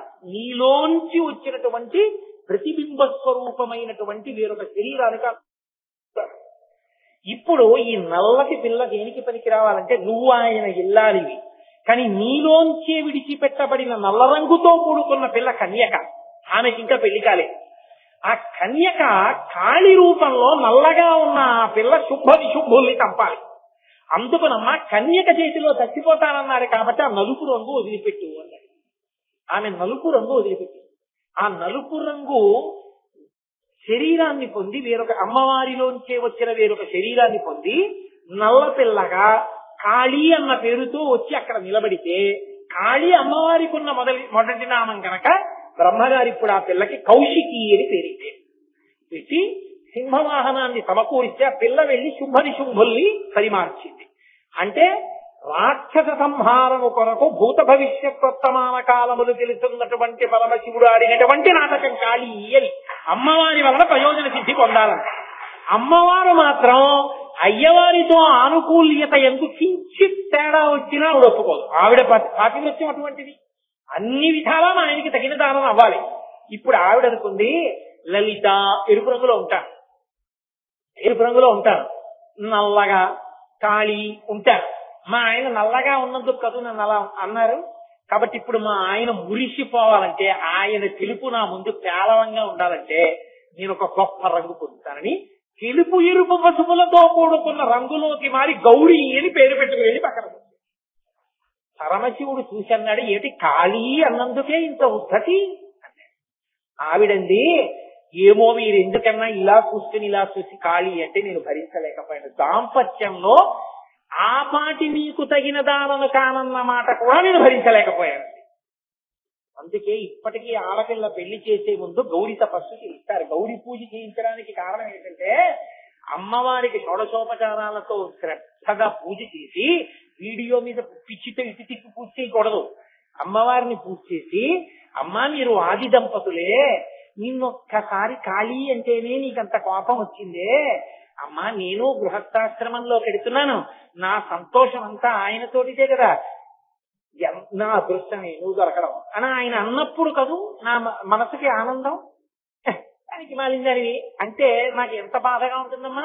అందుకని నా భర్త మనసులో నాకు పరిపూర్ణమైన స్థానం కలిగి మీ ఇద్దరూ సంతోషంగా ఉన్నంత సంతోషంగా ఉండగలిగిన అదృష్టాన్ని నాకు కూడా కృప చేయి. ఆడతనంలో నీలాంటి పిల్లనేగా, నీకేది బాధ కలిగించిందో అది నాకు బాధ కలిగిస్తుందిగా. అందుకనమ్మా నన్ను మాత్రం భర్తతో అన్యోన్యత విషయంలో ఎన్నడూ లేనిదానం చెయ్యకుసుమా అని గౌరీ తపస్సు చేసి అప్పుడు పిల్లల మీద పెడుతుంది అమ్మవారిని ప్రార్థించి. అటువంటి తల్లి కాబట్టి ఇప్పుడు అటువంటి చాంపేయ గౌరర్థ శరీరకాయ, అమ్మా నీ భర్త ఒక లీల చేసి రాక్షస సంహారము కొరకు లోకరక్షణ కొరకు నీలోంచి కౌశికీ రూపాన్ని ఆవిష్కరింపచేసిన వాడు. నువ్వు నీ భర్త యొక్క ప్రీతి కొరకు పసుపు ఎరుపు తెలుపు రంగులతో ఉన్నటువంటి సంపంగి పువ్వు యొక్క రంగుని పొందినటువంటి దాని.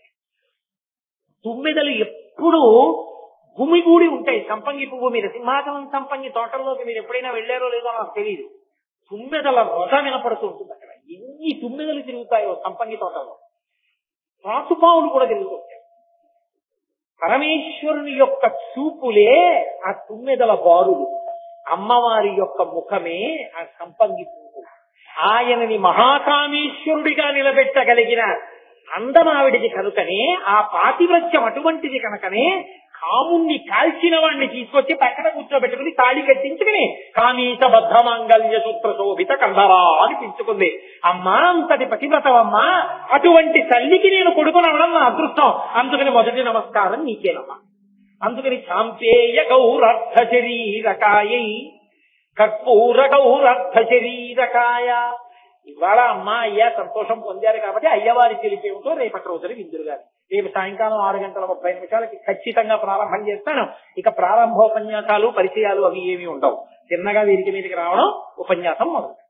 కాబట్టి ఇవాళకి ఇప్పటికే సమయం చాలా దాటింది కాబట్టి ఇక్కడతో ప్రవచనాన్ని పూర్తి చేస్తూ మంగళాశాసన వరై మదాచార్య పురోగమై సర్వైష్ట పూర్వైరాచార్యై సత్కృతాయాస్తు మంగళం. మంగళం కోసలేంద్రాయ మహనీయ గుణాత్మనే చక్రవర్తి తనూజాయ సర్వభౌమాయ మంగళం. ఉమాకాంతాయ కాంతాయ కామితార్థ ప్రదాయిని శ్రీగిరీశాయ దేవాయ మలినాథాయ మంగళం. కరచరణకృతం వా కర్మవక్కాయజం వా గ్రహణైనిజం వా మనసం వా పరాధం విహితం వా సర్వమే తక్షమస్వా శివ శివ కరుణాబ్ధే శ్రీ మహాదేవ సంతో సర్వం శ్రీ ఉమామహేశ్వర పరబ్రహ్మార్పణం.